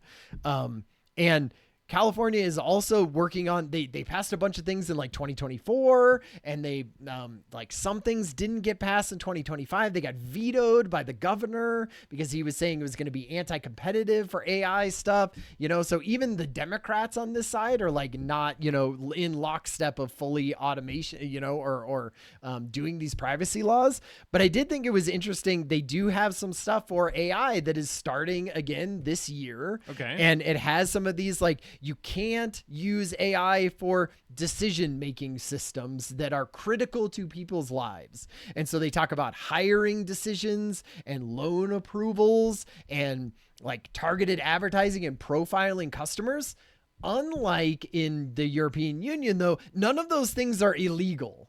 In California, you can still do those things. You just have to say, you have to be transparent about it, not only to your to the users of what you're doing, but also like your the people who are investing in your companies and things like that. So, while the European Union said straight up these are illegal, you cannot do these. In America, even the maximum that is happening is California, and then saying it's not illegal, but you got to tell everyone about it at least, which is a pretty sad proposition. I feel like to be in. And I think like, how do you police even that level and even the EU level? Yeah. It feels really tough because even if you anonymize some of the data, let's say around someone, like, I wonder where the line is drawn. If like, okay, you can't have the data about the individual, but and if you get me where I'm going is that you could say like, well, we infer this kind of data around these kinds of people. And so, no, it's maybe not what Ryan does, but people that are like Ryan, now I have a data set that helps me to make other bigger, different decisions. You say that almost as like poo-pooing that, but that is like what they are trying to get to, right? So at least what they're trying to do is separate your data from the individual. What they want is they're still like, hey, we know that part of your business that you do is collecting massive amounts of data on us. But like, I watched a video that was talking about like some of the things that like industries are doing, and they have those like privacy they're like PET, privacy enhancing technologies. And what they do is they do like randomization. And so what they'll do is they'll like take certain aspects of the data that you have from everyone, and they will randomize certain pieces of it so that it removes your individualism from the data set.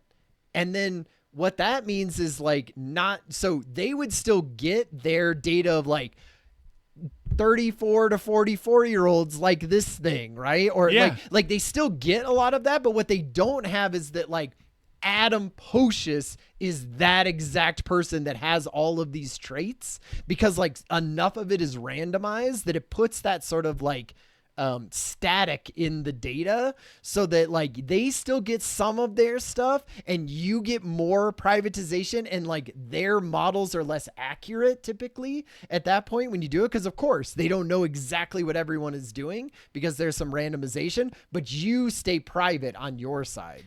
So I hear what you're saying, and I just want to say a counterpoint to maybe I'm pulling this out of my butt here, but I also heard that, and even you kind of mentioned it a little bit ago, that they don't need as much data to necessarily understand. It was like 10 likes on Facebook to know it's me. Yeah. So maybe it's randomized away, but we're only 7 degrees away from bacon to figure out that is Adam when I take these weird randomized pieces of data that kind of come together. So it is there maybe in some capacity. And that's why the bad thing is, because you're right, you could still create a social scoring situation based on, with all of these laws still in place, right? Right. And that's why it's bad that America doesn't have an overarching law about like, no, we're not using this for surveillance like that. No, we're not using it for social scoring. One thing I thought was interesting is Colorado is sort of at the forefront of a lot of this AI regulation stuff. I think part of it is, Governor Polis, who we talked about before, which is great. And what's awesome is like they were also passed a thing in 2024. So way in early on it. And they were trying to do it slightly different than California. So California was trying it again, more like healthcare, here's what you can do. Policing, here's what you can do, right? Education, here's what you can do. And they were kind of piecing it out. Colorado tried to copy more of what the EU was doing. And so they said, here's high risk people, and here's medium low, and here's low risk, models and companies. And if you are engaging in high risk stuff, you have to be more transparent than if you're engaging in low risk stuff.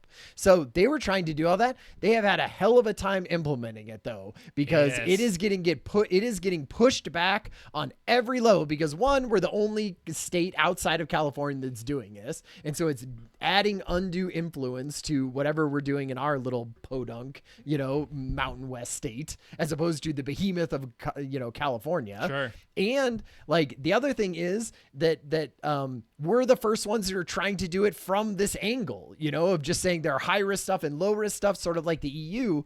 And so again, we have pushed back. It was supposed to start in February of this year, and we pushed it back to June because the EU pushed theirs back to June, and we're trying to keep sort of in step with how they're coming up with it, and we're learning from them. But there's a lot of cool things that are happening from the Colorado one, which is the same thing, protecting your ability to keep things private about healthcare data, right, of you, and not do some like social scoring to keep you from getting hired at a job or getting accepted to a loan and things like that. So at least Colorado, I mean, it's trying at least. And I would love to see like the different angles of it too, because I know, and I'm not disagreeing what you're saying with Colorado. It's like, and so what are the little nuances that people are pushing back on? Like, what is the true like argument? Is there real good arguments that say, well, this is why we shouldn't do this thing? I mean, usually what it boils down to is there's an anti-competitive thing about it, right? Where you say, and I'm going to argue for a side that I don't agree with right now. Okay. But just as, so you could hear that side of it. Sure, yeah. Which is basically like, if you stifle companies who are trying to do new and cool and innovative things with AI, and you put all these regulations in front of them, and you say, no, you can't do these cool and interesting things with that, Colorado is just going to get left in the dust. No one is going to come to Colorado to start their AI business Right. when they can go to freaking, any state anywhere around it and have no regulations like this. So you're basically cutting yourself off at the knees. You're not going to do any different with this because all of those companies are just going to move out to somewhere else. And so all you're doing is ripping away your technology sector by putting up these, red tape laws that are going to be hard to implement anyway and are very vague and like nobody knows what to do. And so just companies aren't going to invest and we're not going to have that in there. And, I guess I understand a little bit of that argument, but this is such an important part of this that I feel like I'm leaning on the side of, go with the people and protect them. Well, and I kind of agree. Is this a long-term investment in like a different future? Because maybe, yeah, short-term, you don't have companies that come here, but what's going to happen when people start to feel like they're, under the thumb of all these other like AI kind of things. And so, and maybe your Colorado company who had to, deal with all of these issues is now at the forefront of it because they've had to deal with it and they're through the, thing of it. That is the other side of it too, for sure. And all of that stuff gets argued, but it feels like it has got a lot of politicking. There is. And so here, I'll give you the same kind of angle, but maybe from another industry. Work in higher ed. Right. So higher ed may still embody the spirit of what the bill or the act is trying to say. But if we're not able to adapt quick enough and adapt our like educational abilities, that we're held against these rules that make sense, that I agree with, but at the same time we're not able to be able to implement those safeguards. But we're not necessarily using those safeguards in such a way. But I think so. That's where the gray area is that it's like if you don't have the money and ability to do that, then you have to stay out of it and you can't do it at all. Well, people would argue, how many European AI companies do you know, Adam? Yeah, that's true. None. None, right? Zero. That you could say. And, some Chinese ones probably, and some American ones. And who are they? They're the ones who are the least regulated, and that's because they could just foot on the gas, just zoom forward and not have to think about any of this stuff. And I understand that, but I also land on the side of this is a really important and possibly civilization ending technology. And you probably should be a little bit more, careful about it than necessarily regulating, trade embargoes and things like that. Oh, I agree. So I glanced at your section 2 in mine. Different. Let me say a point to kind of pivot on this, because one thing about data, if I go back to kind of the story that I was telling initially with those earlier days, right? Mm-hmm. One of the things about data that's really hard that I think is a challenge is we talked about regulation, the ability to navigate some of these different laws if they start to go into effect. Sure. Is that data has become so ubiquitous with what we do. The fact that I have a watch on, the fact that this is being transcribed almost in probably real time, the fact that as you walk through my house, you can have the conversations are being picked up. There's cameras that are looking at what I'm doing. I go through any kind of traffic stops and there's probably cameras that are identifying where my car is. Right. There's flock cameras that are looking at my license plate. There's other cameras that are looking at my face. So the data isn't just there in a sense that it's as meaningful as it was, where it used to be cameras are really expensive, it's hard, there's that guy's face on there, it's tracking us constantly. The data is always there. It's this constant collection. No matter how much we would say is that data is being collected. Now the point to where it's identifiable to us, I think in some of those systems is a little bit up for debate because it's not necessarily. But that's another part of this, is that data used to be so scarce and the collection of it used to be so hard, is that put all those rules and policy there, data is still being collected. It's still there in ways to be acted upon. And so think about your smartphone.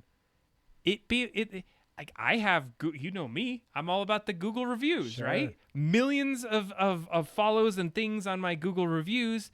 but it knows exactly where I've been. Right. It starts to know the trends of like Adam, 45-year-old guy, bopping around to different areas. Think about like the connectivity in cars and GPS that are out there, the wearables I was making. Yep. Like it knows when I go to bed, it knows when I sleep, it knows when I run, Yep. it knows all these things. We're in this really different time frame where we've basically just the surveillance isn't something you can escape. Yeah, especially if you are living a modern life with modern technologies, right? And I feel like the insidious part about sort of the collection, like you were saying, of like sort of these ambient data about you, is that they make that stuff so smooth and seamless and like useful to people that you're like, of course I want that to be connected. Like having my watch connected to my phone that knows and can give me updates about like how healthy I'm being and the steps that I have and all of that kind of stuff that then I use on the app that we use for, helping everyone, be accountable about exercise. Yeah. Like that is super convenient and amazing. And it seems cool and techie. And like, it's just, one of those things where you're like, man, that is such a cool use of technology. But, connecting all of those things together is what makes it like easier to paint a picture of you. Like when we talked about surveillance last time, we talked about like how visible are you, or like what was the term? I can't remember what the term that we use. Like how opaque are you, or how visible are you to the system? And when you start, like, I feel like what I had sort of seen of like how do you do better at being more private in an AI, world. And that's a lot of like you trying to basically break yourself from being able to be tracked across multiple different areas of your life. Yeah. Right.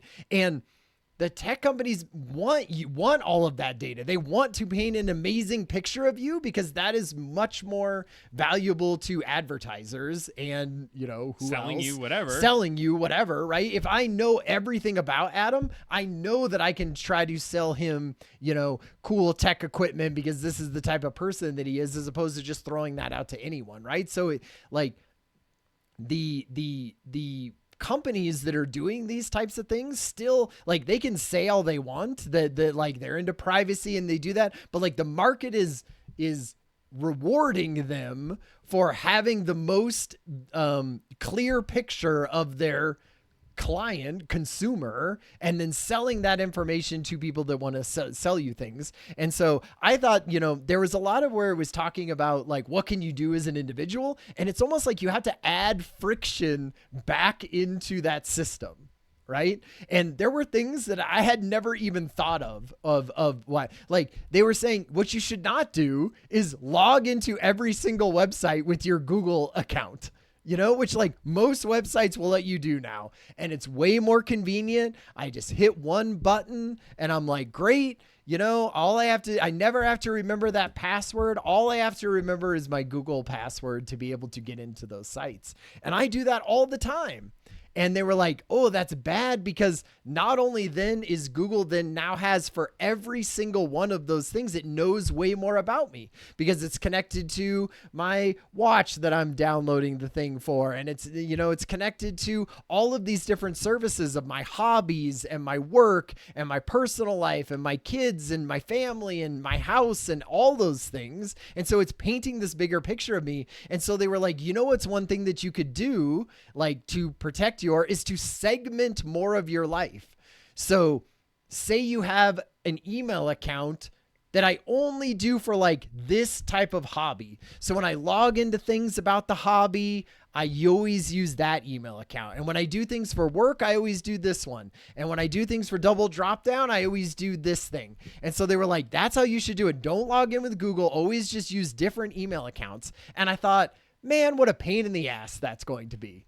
But like, if that's what you need to do to be able to be like a more like a private person and to make yourself more vague and more opaque to these systems, that was one of the things I was like, I think I'm going to have to start doing things like that. And so I hear where you're coming from. And I think this is like the challenge that I think we find ourselves is that number one, we're still using Google accounts potentially. So you may have multiple Google accounts and it's still Sure. collecting data. Right. So how do you start to pull yourself out of utilizing maybe these bigger platforms that can do that tracking? Yep. Which this is where the crux of all of this is that it's a pain in the ass. Yeah. And at the scales that we're talking about, yeah, if we know about it and we're intentional about it, we can't even get people to use AI, Ryan. Right. And we're saying go log in with multiple email Yeah. accounts. It's hard because it's like there's friction there, and they want the other side of it is to make it as smooth as possible. They have like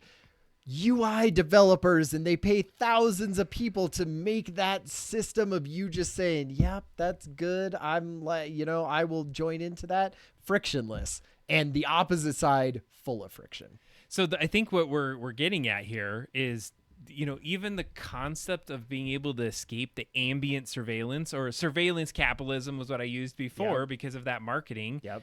Is that it's very difficult, and we're building a society where we just rely on a lot of these softwares as a service or these things that allow it to be so frictionless and easy, and then the data that's collected is all interconnected in certain ways that it knows a lot about us. So, there was a fun thing in the Discord earlier today that I appreciated, where somebody was talking about the new Holla phone by the Linux phone, and how it had a button where you would literally pull it, take it off, and then it would take off anything that was tracking or anything that could potentially... I thought that was very cool. And I hate to say it, but it feels like it's like we're trying to fight the ocean. Right. We're trying to fight something that is the rising tide. You can only put in so many sandbags, right? And so we're at this point where, is there something we really can do? Is it so bad that we're in this new kind of, future? And I don't know if you're ready to talk about like where we're headed. Well, and even like a transition to that, I feel like you still have to think about it, because I feel like when I talked about this at the beginning, I still feel like before I did this research, I had the old school opinion of privacy that was like, okay, some companies have my information and they are using it to sell me products that are more in line with things that I want to buy. That doesn't seem so terrible, Like I don't want advertisements for tampons and like tricycles and things like that. Like that is nothing to do with me. And so if you only show me cool video game and tech stuff and art things, like that's better for me in some ways, right?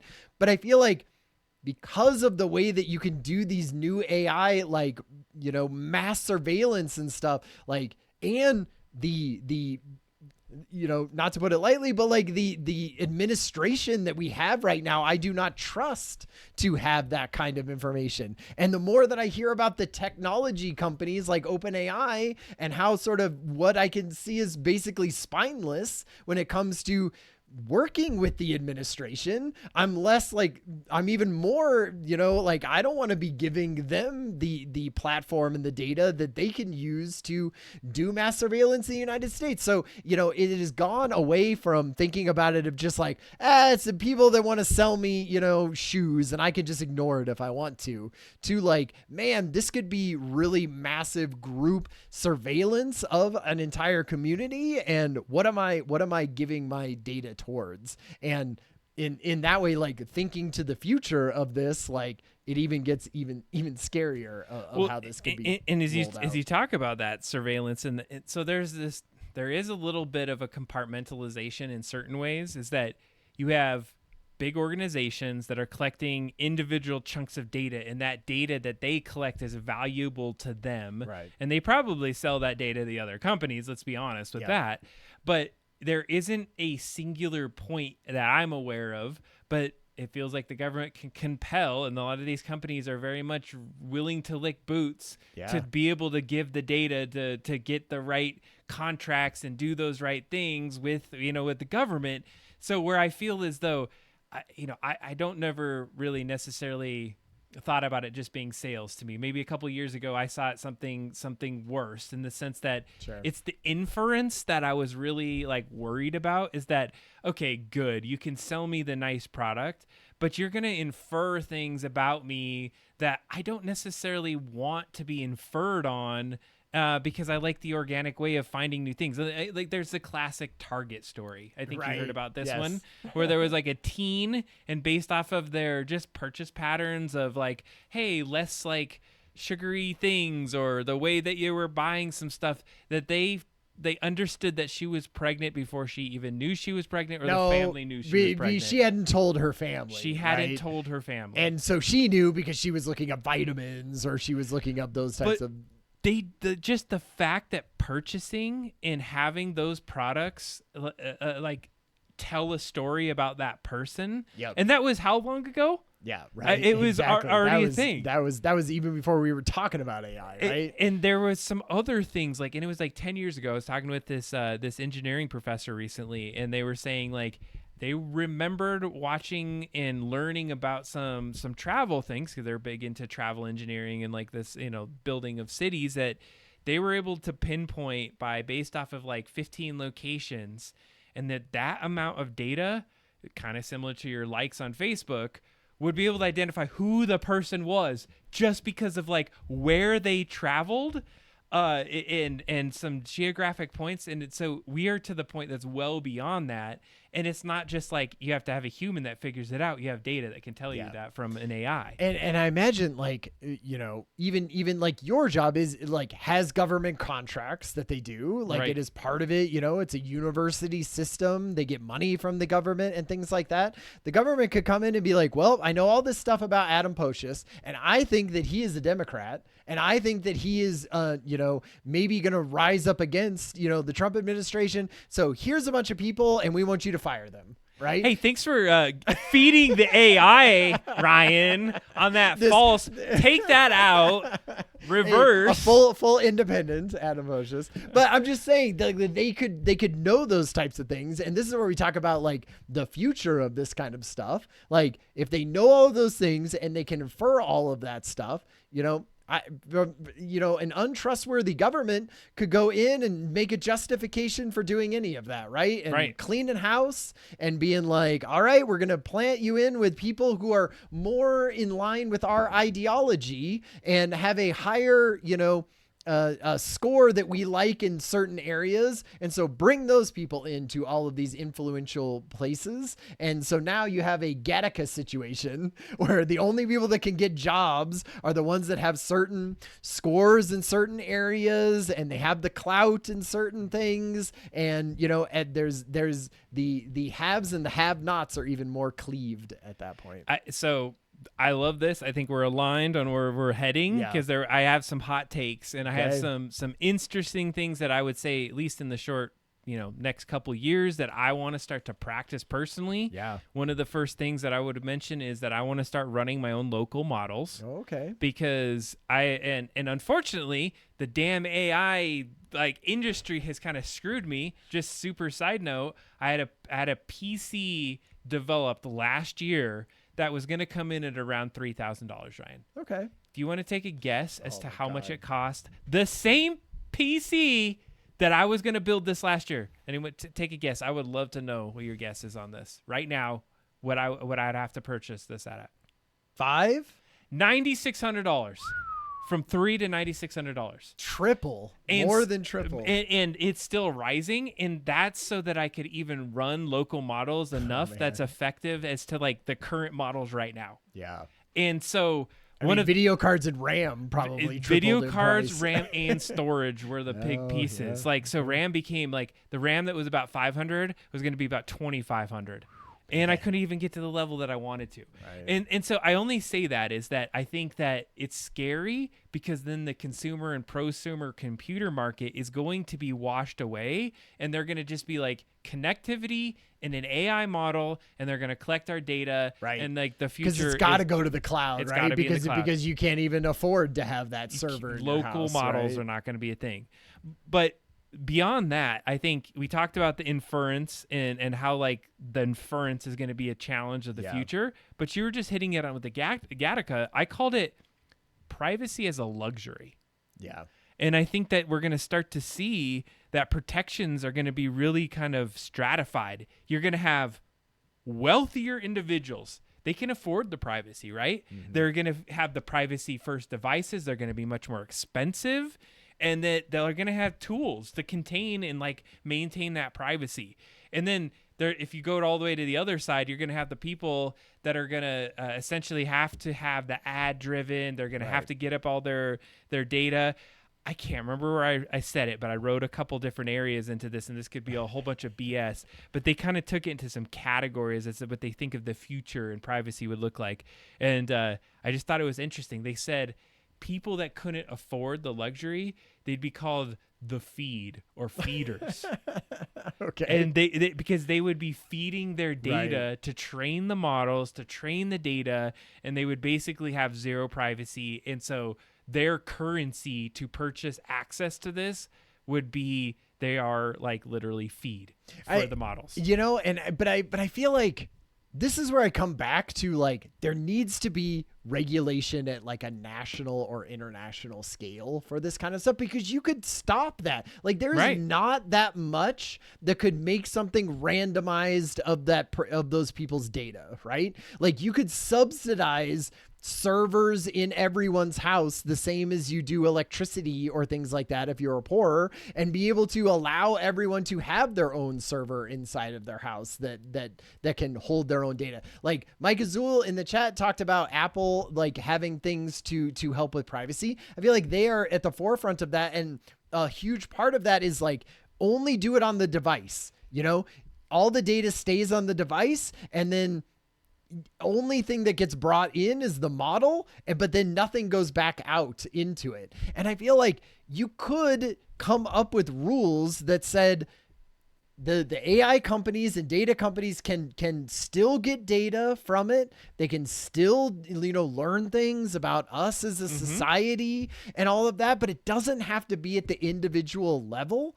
And they could still be making billions of dollars and making amazing products and still have some sort of rails on it for people, and not have this sort of haves and have-nots. And I'm not disagreeing. I'm 100%. And where I think the challenge is that you got these people, and it's exponential growth on these models that are just running away before the legislation can keep up with it. Right. And so you just mentioned it got punted because it was lobbied. And of course, they're buying more time to like shift it into this way. And so I think the challenge that we see is like, how do you keep in parallel with these advancements? I mean, how much were we pushing for kids to code in the last like 10 years? Yeah. And now it feels like that's worthless. Gone. Yeah. And so how much effort did it even take to get that campaigning to go there? And so if you take it to AI right now, who's going to be making out with enough, you know, like gangbusters to just figure this out and kind of figure out where we're headed? So I would say, you know, privacy to me is a universal right. Yeah. I think we're going towards that, right? Yeah. Like, thinking about that as a universal right that everyone would have to their own data. Cause in the end, like that, like you said, feeders, those feeder people, like, we need people to be giving some kind of information into models, I think, to make them better, to make them more useful, but just not to target them for manipulation, basically. So I appreciate that. And here's a weird hot take, or maybe a controversial hot take, is that, are there just a class of people that don't give enough of a crap about it? That they're okay with being a feeder. And there's certain classes that are like, I want to be here in the surveillance capitalism, I'm going to sell it. And then there might be, and I wouldn't say necessarily here, where maybe we're more of the operators, we're the innovative thinker layer that says, we can think about this more constructively, and we want to like push it and innovate it. And so there are some different kind of hierarchy that might be okay in a model that goes forward. Or is it just like everyone has to be universal and we're not going to go that direction? No, I think you just want to be able to be in charge of the thing that you are feeding the model, right? So like, say you just as a person, you don't want to give anything to that, and you don't have to, right? You're like, great, it should protect you no matter what you think about it. Like, there are HIPAA laws that I don't understand, but I know that like that is protecting of me, and I don't need to understand it. Smart people have come up with laws to protect me from myself or things that I don't understand. That works across a million different aspects of our lives. And this should be no different. Like, it should protect you from that. And I feel like going into the future, you will be like, hey, I do want to give something to the AI that I think is interesting or different that the AI can't do, that is worthwhile to society, and like have that be something. And maybe the AI then gives me money for that because I've come up with some new interesting thing to put out, a new video, a new concept, a new idea, a new drawing, a new whatever. And so I'm sort of feeding that into the AI, and it's getting better and cooler and more useful for everyone. And because I did something cool and interesting and unique, like I'm getting paid for some of that. So it's sort of like there'll probably be some kind of UBI, right, that allows people to live their lives. And if they never want to give anything back and only just live on the UBI and watch Netflix or whatever, then we'll go into that like Star Trek future or the Wall-E future where, you know, you could just do that. But if you want to give to it and you want to be able to do those types of things and maybe make extra money or have clout or do whatever, then you'll be feeding those AIs, but like it'll be on our own terms, not on some random technology companies or government's terms.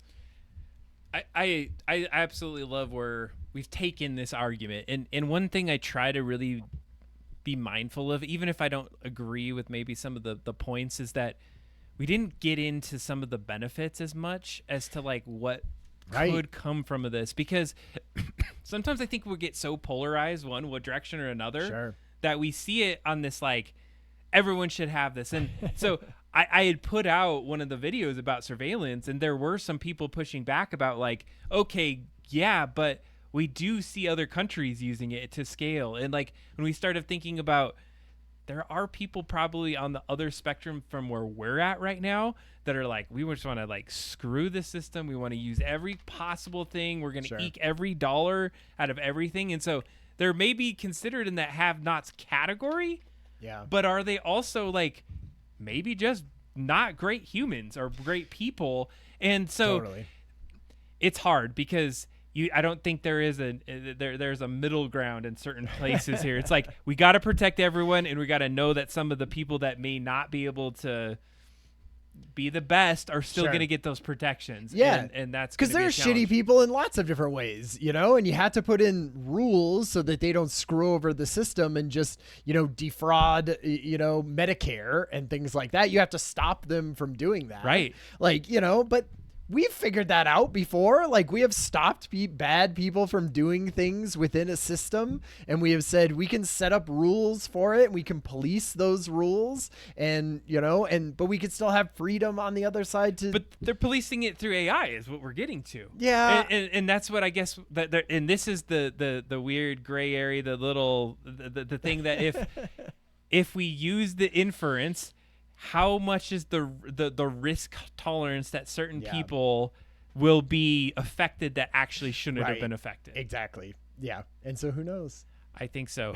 No, so I Stealth think Mouse is throwing out some ideas. Ryan, I already know based off his posture and my AI programming has to go to the restroom if I'm not already understanding that. Why don't you finish this up for us? I will land the plane for this one. Ryan brought up a really great concept on privacy tonight, and I think that as we go into the future, it's a little unheard as to what we're going to do next. But one of the things that we got to do is be mindful of it, for one. Not just lay over and say, well, AI's coming. It's exponentially just burying us in such a way that we can't do anything and we're going to accept where it's at. So in yourself, maybe in your families and those that are your peers, is to then advocate for a little bit more mindfulness in the ways that you are intentional with the technology you use. Maybe not using the same kind of password login for every single kind of thing so it can collect data, or just being a little bit more mindful of what that data can then infer or start to bring about you. Another thing is these AI models are out there right now, and maybe we shouldn't be putting as much of our personal data into those models as we go forward. I would say that in certain cases, I'm even guilty of it myself. I'll ask about, hey, what's this medication? Or, hey, what's this symptom of this thing that's going on? Or, hey, I'd been thinking about this concept, and starting to get kind of like a vibe back and forth. Not necessarily for it to tell me what to do, but the idea that I wanted to get some other ideas to reflect upon. But then as I actually think about this a little different, am I starting to influence the model in such a way that it learns more about me, it gives me more concepts, and it gets me into a place that I'm contributing to this bigger piece of society. Yeah, don't write everything into a chatbot that you don't know where that's going. My friend Ryan is such a punk. Such a punk. I hate him. I really appreciate the conversation, Ryan. Yeah, Thanks. it was Did good. you have any hot takes? Any kind of ending thoughts? I just Just- gave my little vamp rant at the end of this, but how would you end cap this guy? Mostly that this is very different type of privacy, and what we have to do as individuals is even more important, I feel like, than in previous eras of privacy. And right now is the time to think about that, right? Think about what you were doing and how you were doing that online and how that could build a model of you, and just, be conscious of that and learn about some of this, and just try to protect yourself and your family from it, because who knows where that is going in the future. It feels like still up in the air. Keep your mind on it. It's going to be something that's much broader and bigger as we move into the future. Thanks, Definitely. Ryan. This is Yeah, a good topic for tonight. Totally. Thank you. Thank you for talking about it. All right. Thank you, everyone, for your comments and everything as well. So we have someone that is clearly under the influence of some heavy medication that would love, and I know we were going to call it a little early tonight, but I think we can afford giving you some of the fun as you sit in your hospital bed there, Yeah. Stealth Mouse, to enjoy some. Is it murder mystery? Is it Drawful Animate? What- What do you want to take Yeah, on? There's we'll- some hints out there for it. Yeah, exactly. Stealth Mouse, she can choose. We for us. will afford you some fun in the world of Jackbox. So Ryan, Woo! if you take this, I'll go get it set up. Okay, sounds good, everyone. So let's see. I didn't unplug the wrong one this time. Hey, great job. Let's see. What's a story I could tell? Let's see. Oh yeah, Stealth Mars saying she is bored. That makes sense. Sitting in a hospital bed, not fun. Gosh, I had a story. I had a story that I was going to tell, and now I can't remember it. Ryan, I know, man, it's killing me. It's all the AI inferences getting into your brain. All right, here we're gonna. Okay. I mean, Jump over it. Jump over there. You want to jump in? Yep. You want to get in? Come I'm on doing over it. here. All right. We're on this side now. We're back in the studio, which has been, I think we're good. We're in a fun space right here. 2 hours into the stream. Good things on privacy. We have TKO. Ooh, we have a TKO. We want TKO 1 or TKO 2 is the question for tonight. You're going to have to watch me log in. Sorry. I think it's on version 10. All right, we're doing 2 because it's a little bit more fun. So get your phones out. Oh my God, are you going to make me put in a password? Oof. This is not good. I can't put a password live on stream. Hold on. Let me see if I can squirt this over to another screen. Talk about privacy issues. Yeah. Oh my God. Can I not get away from it? Okay, I can. If this does not let me log in without a password, I'm going to be so mad. So Ryan, we're live on here right now. You got to sign in. I know it's trying to make me sign in. What the fish? Because you're only renting this game from Xbox. No, I should be able to not sign in. This little stupid thing. If it makes me sign in, I'm gonna punch you, Ryan. Oh my God, it is making me sign in. All right, Ryan, you're gonna have to vibe for a second. Sorry, All right. babe. Okay. Let's see. I'm Let's find one of the stories. You know, I was watching some stuff on the 90s and how it was different than this time. They're like, "What you I used to have a diary." And diary. and they're like, and somebody was like, "In the future, you're gonna just put your diary outline for everyone to look at, and then people will upvote how awesome it is." Because isn't that what we do? It's true. All your private thoughts and memories and photos. Oh my God, I don't think I remember what my password is. What? Yeah, I'm gonna have to look it up online. Hold on, Okay. you're gonna just have to vibe. All Sorry. right, This all is right. this is one of those things. Apparently, my Xbox has updated since the last time I've logged into it. So Did I you don't remember my did you password. hear about some of the new talk about the new Xbox? unfortunately, I did. You want to tell everyone the news, Ryan? Well, so it seems like it's going to be so they hired a new person. The person Phil Spencer, I think is his name, who is in Xbox for like forever and was, the head of Xbox, and he left after a decade or more, and so they put in a new person, and this new person said, "We're definitely having a new Xbox console And I think what wasn't the big thing about it is that it's going to like play PC games and sort of be able to go back and forth between your TV, sort of like what Steam could do literally like a decade ago. They were touting it as their big thing with the Helix, I think it's called, is the code name for the next Xbox.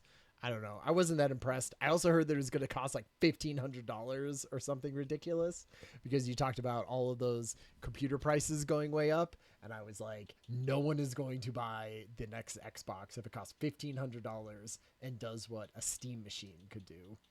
Well, and they were saying that they were just going to make it available on Windows 11 was my Well, perspective. because that wasn't that, so like you could basically play computer games on, like you could play Windows games on the Xbox is I think what they were going towards, which is sort of what that new Steam console is going to do. Just play Steam games on your own on your console. So I don't know. It didn't feel as forward looking as I thought it might be, and also, gosh, with the price of hardware, I just don't feel like any of that makes a good like value proposition for me as a consumer.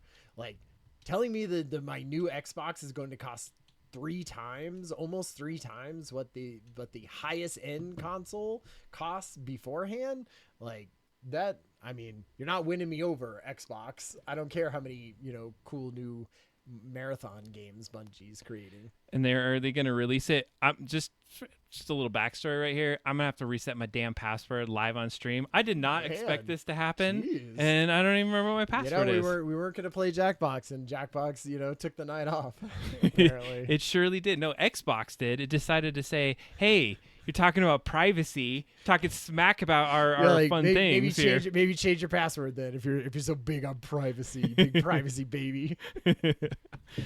Oh man, you're gonna have to tell a story. Okay, it's gonna take a minute, Ryan. All right, did I tell you the story of making fake IDs in college? Yes, you did. That's the one you tell every single time. No, what That's like the third time you brought it up on stream. Kathy and I die in hail storm at the sand dunes coloring contest pass. A hurricane evacuation during the first week of college. Those two were absolutely done.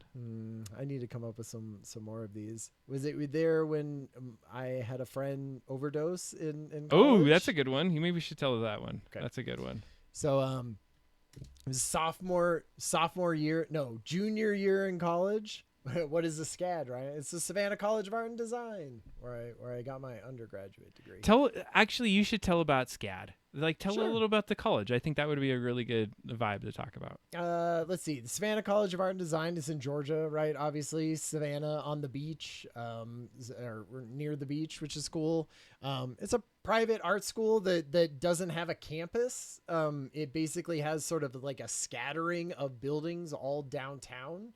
And how they did it was just going in and refurbishing old downtown. Like the downtown Savannah had sort of become, just like more run down and more crime ridden and things like that. And so a big part of the,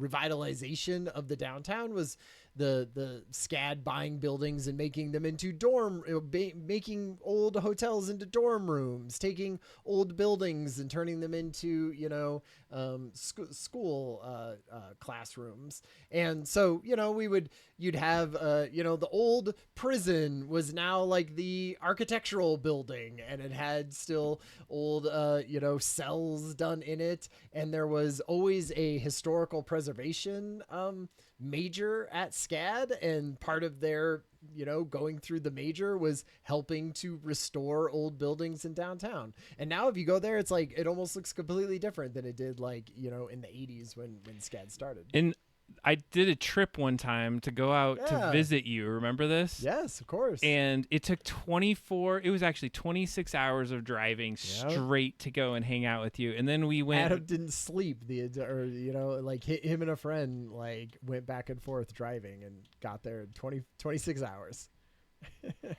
And that was great. And we got to hang out, and we got to go, tour the city, and we got to go to Tybee Island, which is always fun, which is off the coast of it. Anyway, it's a cool city because always the fun story is it's one of the only sort of southern cities on the East Coast that didn't get burned down in the Civil War. And when the Civil War happened, the North came in and sort of marched through Atlanta and marched through Macon and went through Virginia and all of those places down through there and basically burned all of those cities trying to get the South to give up. And when they got to Savannah, Georgia, they were basically like, the mayor of Savannah came out with a bunch of food and prostitutes and alcohol and went, yo, we totally give up. 100% we're giving up. It's not even a question. Why don't you just like not burn down our city and come in and we'll just like entertain you? I'm sure it's been a heck of a, war. And they did. And so it's one of the only cities that has a lot of like the original, forests and little sections of it and the downtown because it didn't get burned down in all of that ridiculous war that came through. And so it has a whole bunch of cool like ghost stories about it, which is always fun, and carriage tours and all of this down there. It was a cool city to go to college in. Very different from Colorado. Did you finally, after hours of me talking? Good vibing, Ryan. Like, you vamped the hell out of that, and I give you hella credit. And first of all, I'm gonna just tell you that was painful. I signed up for something. I was watching. I have a pass key. I scanned something. You better be happy for this. I did it for you, babe. Says we need to close. Okay, yeah, we'll relaunch that app. That's fine. I'm going to log into Jackbox here. Jackbox.tv is what you need to get into so that we can all play. Yeah, we do. This is nothing short of a miracle that we have this right now. I'm just going to tell you that much. Let's get some volume up on this little sucker. All right. I did this because you're bored. Yeah. You're supposed to be doing your homework. Couldn't leave you hanging. No, we couldn't. You get one fun game of TKO for the night. I feel like that'll be a good 20 minutes, right? To be here at this screen and whatever I just did. Good luck. Adam, in the heat of the moment, lost all his privacy things that we had just talked about and just scanned in whatever. I created a passkey and then it said I couldn't create a passkey. Oh, she was on it. She got it. I think Stealthmouth beat me in. She was like ready for it. I'll get in. Everyone's like, oh my God, Adam, what are you doing? We haven't played this one in a minute. We're going to cut out all this bad part that we had and make sure this goes on the Spotify. This doesn't go on the Spotify. No, it doesn't. We cut all this. This is just for the sickos who are in for until the end. You know what I appreciate is that we kept the beat of the original show. Yeah. Remember we would always like transition to the after hours? Yeah, to playing video games. And the cool part is that we get to play video games with people we enjoy. Exactly. It's and perfect. if you're getting morphine in the hospital for whatever reason. Also fun. We'll see how that transfers over to your drawing skills. Hell yeah, let's go. I probably lost just some 3. folks. We'll give them just one more minute here. Anybody else wants to join in? In case anyone wants to jump in for one thing. Oh, we got Mike Azul. Hells yeah. Oh, we got Becky. We got Becky in. I'm glad we waited. We did. Stealth Mouse, it's on your fingers. That's probably all we're getting if I had to guess. It's been a minute since we played this one, huh? I feel like all of our welcome back to T-shirt all of our Island. little avatars that we chose were very, and under my watch, the time very indicative of us.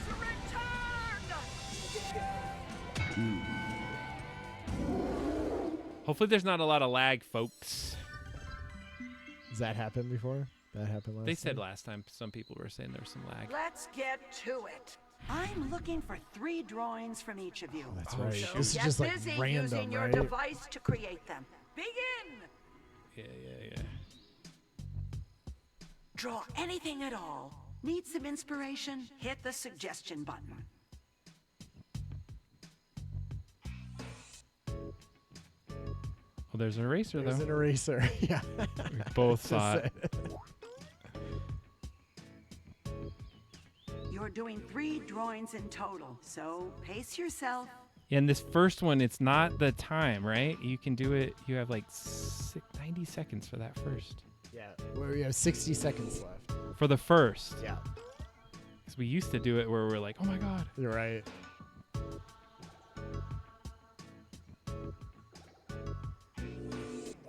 You're halfway I wish through it your had, time like, a- for your first drawing. Paint bucket. Yeah, I was thinking that same thing. I guess you have the like marker version of this.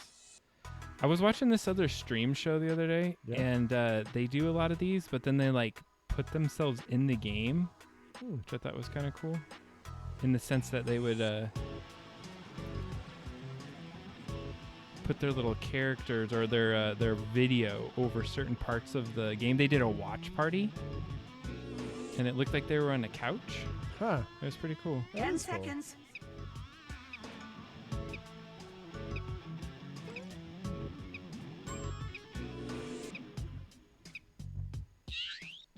Okay, hopefully it just took that. If Hopefully. you haven't started your second Yeah, drawing, I think it did. maybe get started. I like how it forced it. That's Yeah, nice. yeah, that is good. Or at least I'm hoping it did. Yeah.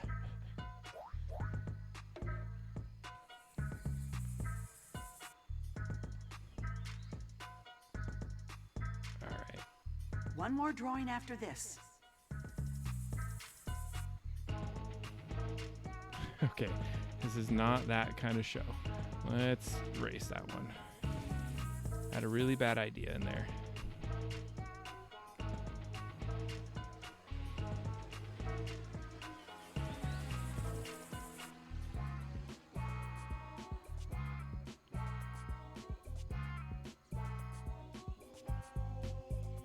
Be aware, your time is halfway up.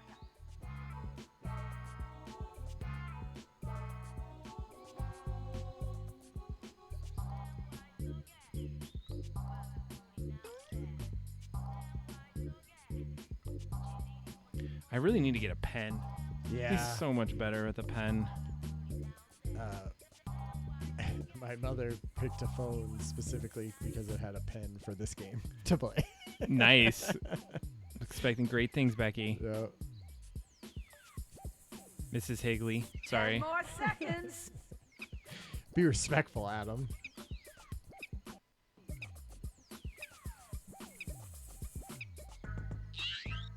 Okay. Respect my authority. If you haven't started your third drawing, do it now.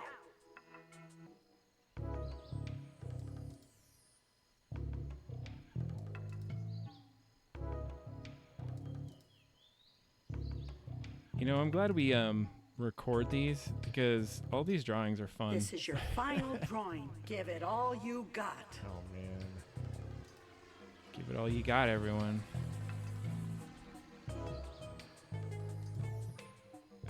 Is that the back button? Oh, yes, it is the back button. Thank goodness.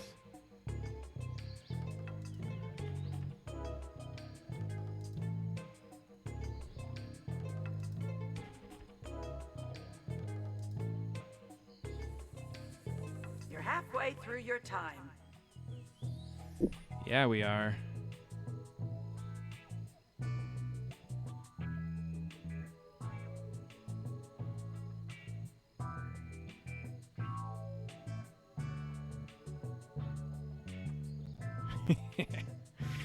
Oh, this is fun. 20 seconds, folks. Probably less if you're on the following us.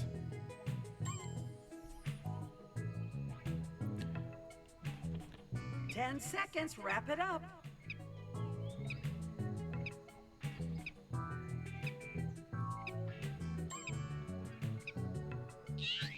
I guess. Oh, everyone got it in, or maybe they forced it. I think they forced it. It's time to write some phrases and God. slogans. At Okay. least 4 from each of you. Start writing now. You know, nouns, verbs, the usual suspects. Need a quick idea? Slap that suggestion button.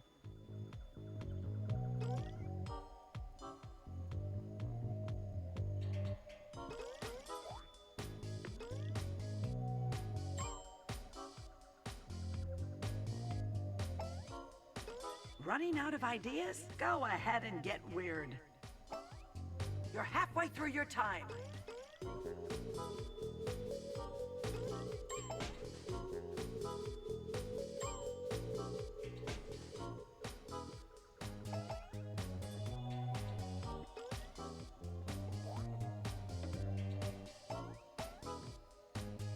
Ten seconds left.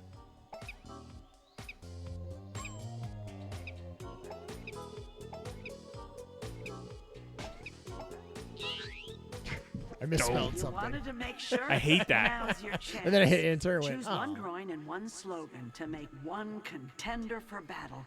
Okay. Begin now. You'll notice you can pick the garment and slogan style that really speaks to you. The tournament mistress loves options. Okay.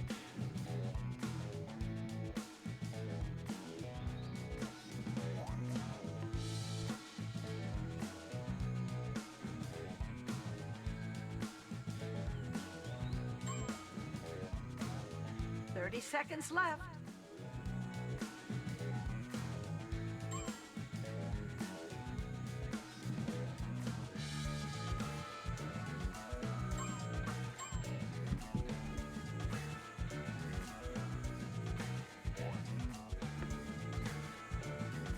Ten seconds. Wrap it up. Come on, Becky, 5 seconds.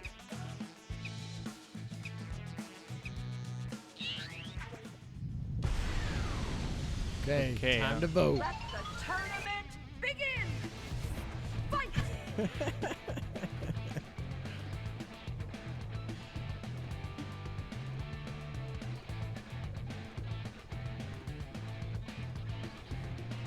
Oh man, this is tough. That's a good. They're both like on the same plane of good.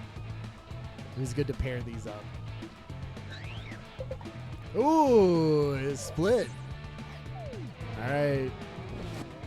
I chose War Atrocity, Adam. Yeah. Show up, t-shirt, tank top, throwdown. Oh.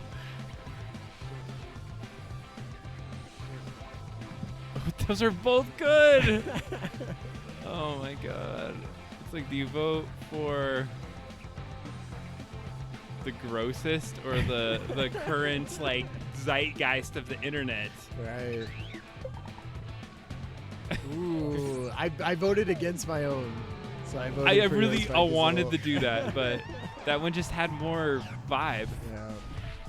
Yeah.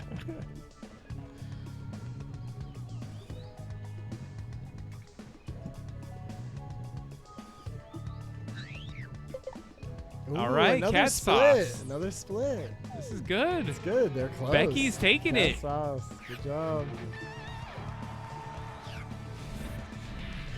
Oh man. I think this one's a clear winner, though. I think so too. I picture that the toilet like Pee-wee's Playhouse. You know, Oh, where it's God. talking. Lick me. So gross, yet Dang, so takes it. delicious. Nice. Well, look Mike who is cool. clawed their way to the top. Oh, nice. Okay, moment over.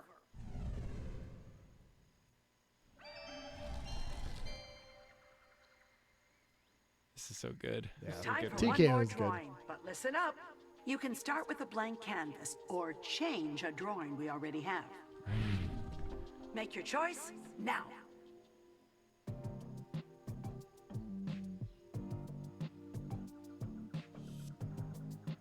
So many to choose from.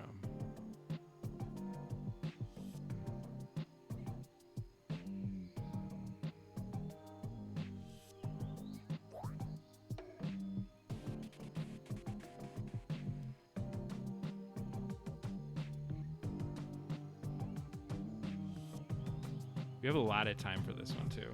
Yeah. Because you got to look through all the drawings, right?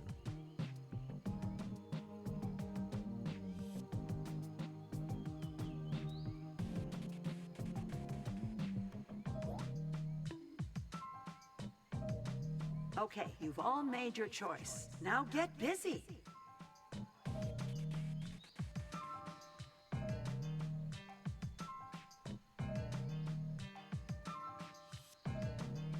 If you're not the best artist, remember, the eraser's your friend. Yeah, that's one of the things about this one that's great.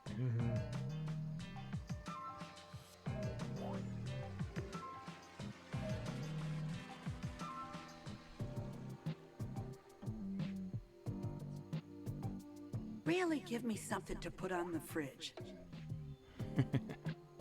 Yes, ma'am.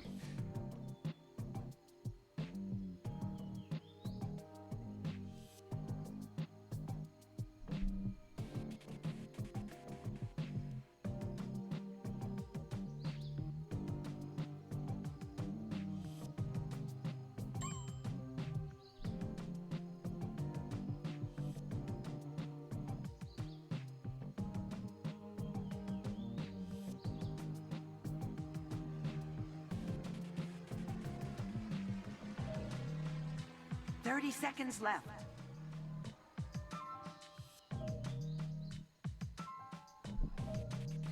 Thank you, Eraser. You saved the day.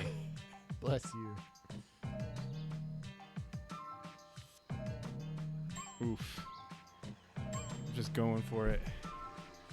10 more seconds. Ryan takes all the time. Of course. True artist. Well, how could you not? You'd be a fool not to.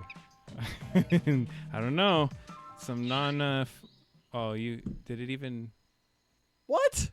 Oh, it did. It did. I was gonna say. I bet you could cough up a few more slogans. How about at least 4? Begin writing now.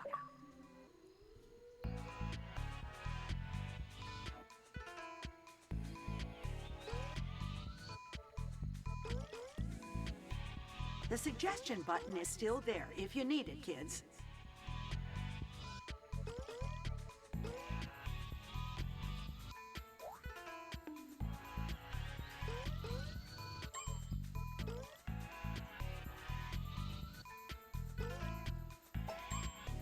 You're halfway through your time.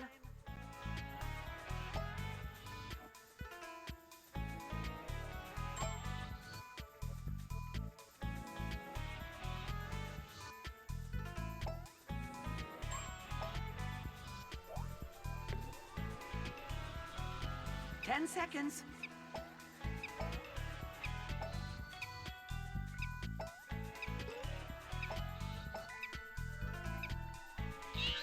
Oh, it didn't let me put in have a koala look at your poop. drawings and slogans and assemble your warrior. Okay. Here we go. Ooh, I see the drawing I like. Remember, the garment and slogan style are yours to control.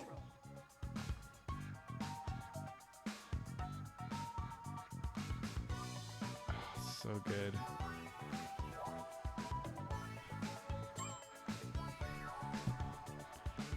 This is a good game pick, TKO. It's been a minute. I forgot about it. 30 To be honest. seconds.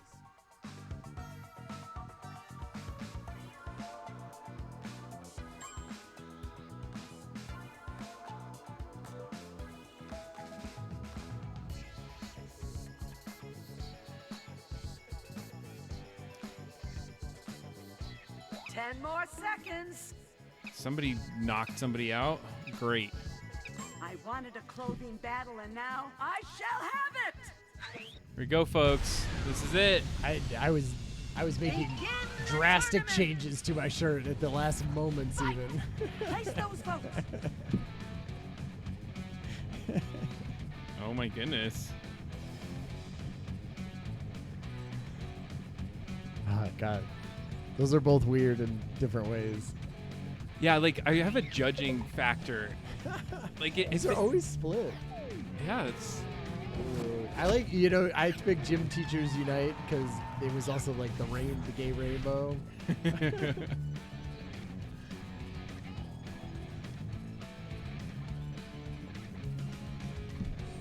that's right. Yeah, Oh. I'll take it. I like Ready that. Takes it. Good drawing. Oh.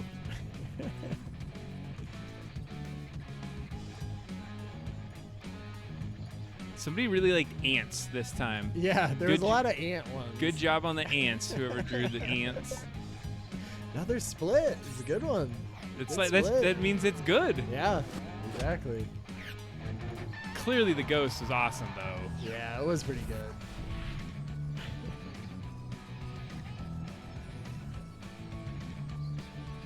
I'm riding on the coattails of this excellent drawing. I feel like sometimes you just get that and you're like, oh man, somebody did a great drawing, and I'm just gonna like use that to win.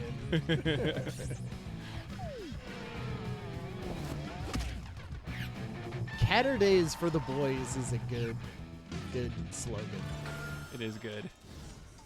Now that is a winner. I tried to say suck it, fools. All right, I forgot I've the seen ant. enough. Wait, who wrote it? I apologize. I don't know. Did it not say? It didn't show. I was curious. The final battle is Suck between fools. the winners of both rounds. Oh, Vote for your favorite, that's and a good keep on one. voting This until is- the power bar of your favorite choice is full. 3, 2, 1, go! And they're both good. Uh-oh. Uh-oh. Man, it is like close.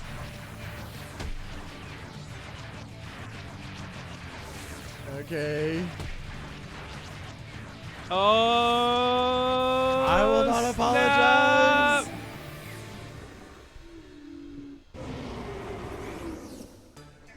The white hoodie. The white hoodie. Your champion. Woo, suck fools. This garment has it all. A place for the arms, a place for the head. Did Art some- of Donovan. That was a good Pants. drawing. Bring on the post-battle Who wrote it? clam bake. Doesn't say. Maybe it was the AI. Did they have that? Maybe. Oh shoot! Maybe it's because it's jacked. Da da da da da. Yeah. This is where the credits would be. Oh yeah. Haha. Yeah, we need a DT shirt that says Suck "Suck fools." Fools." All right. Well, apparently, they're like, you don't want to get your data out there. We're not going to put crap get in it. there. Oh, here we it's go. finally come. Good game. GG's, everyone. Hell yeah, Most Becky. drawings used. Becky, love it. I think Becky. Did you have the ant drawings? That's the question here.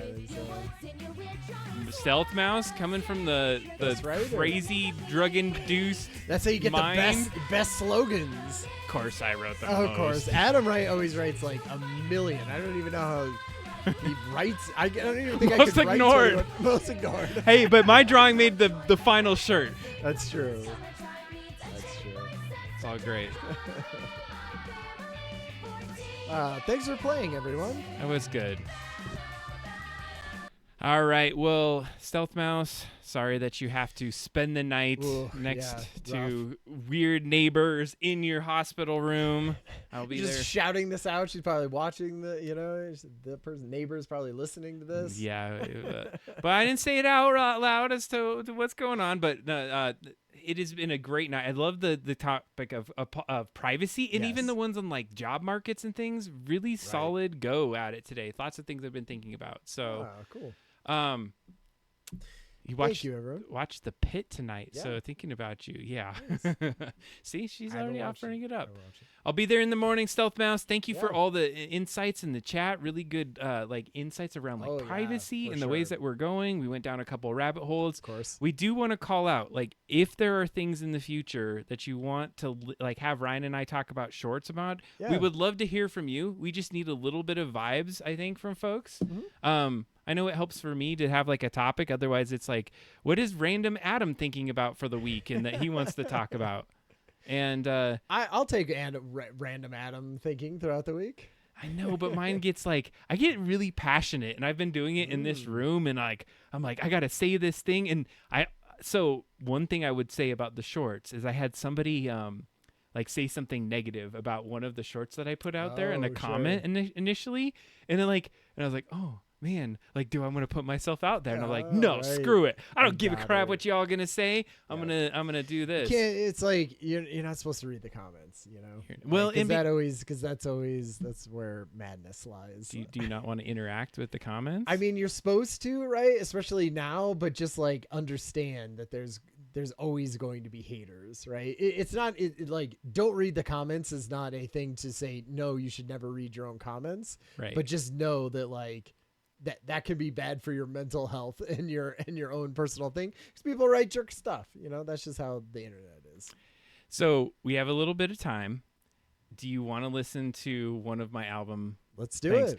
So here's a question. Mike Zool's in the chat. I've gone through a couple names so far of what I think I want to call myself. So the album, I've titled it "The Effort." Okay, that's the name of the album. I like it. But my specific kind of name, I've gone through like it was MF Abdo, which came from the chat, and that came from Mike Azul. And then I was like, I don't want to like try to pretend like I'm being MF Doom. Sure. So I was like, okay, so I've gone through a couple iterations, and right now I got some feedback. I was like Abdo, MF Abdo, MF, and then I was like, what about Abdo D3 for like double drop down? And then like I got some feedback like that's too much. So I was like, what about ABD3?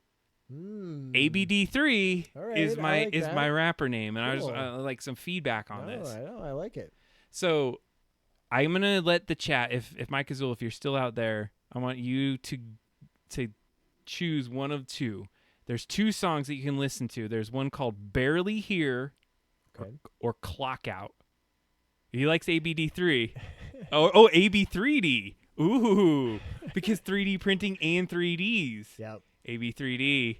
I like it. I like it. I think I might go with it. Nice. Abed. Abed. AB3. Like could say it a bunch of ways. Okay, we got Clock Out, and I gotta tell you, I thought you would pick that one, Mike Azul, because you were in my mind when I made this. It comes from. It may not be what Severance is about or any of this. That's Troy and Abed. So this one is inspired, and maybe I should talk about my inspiration of like how it feels sometimes to be in jobs, and it doesn't have to be my job, but just to, like in general how we feel like we're like have to work to live a lot of the time. So I call this one Clock Out. Okay. So you're gonna get that vibe for tonight. You've almost heard most of the songs on the chat, but here we go. And clock in, smile on. Down. Another quick check and turn to overtime. Another we're a family with the deadline. Another circle back when it's obvious. Another great work, but it's profitless. Coffee tastes like coping, that's fine. Blue light in the eyes all night. Dress code, calm, don't crack.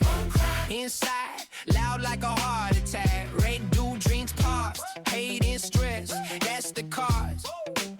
They say self-care in a slide. Don't watch everybody die inside. Keep it polite, keep it clean, keep it moving, keep it seen. Say no worries like a prayer while the pressure in the air. Hands up, breathe in, let go. Let go. It's life, ain't thanks to control. Heart still warm, head still high. Look around, that's real life. Sing it loud, oh for, not for sale, not for gold. If the well feel cold tonight.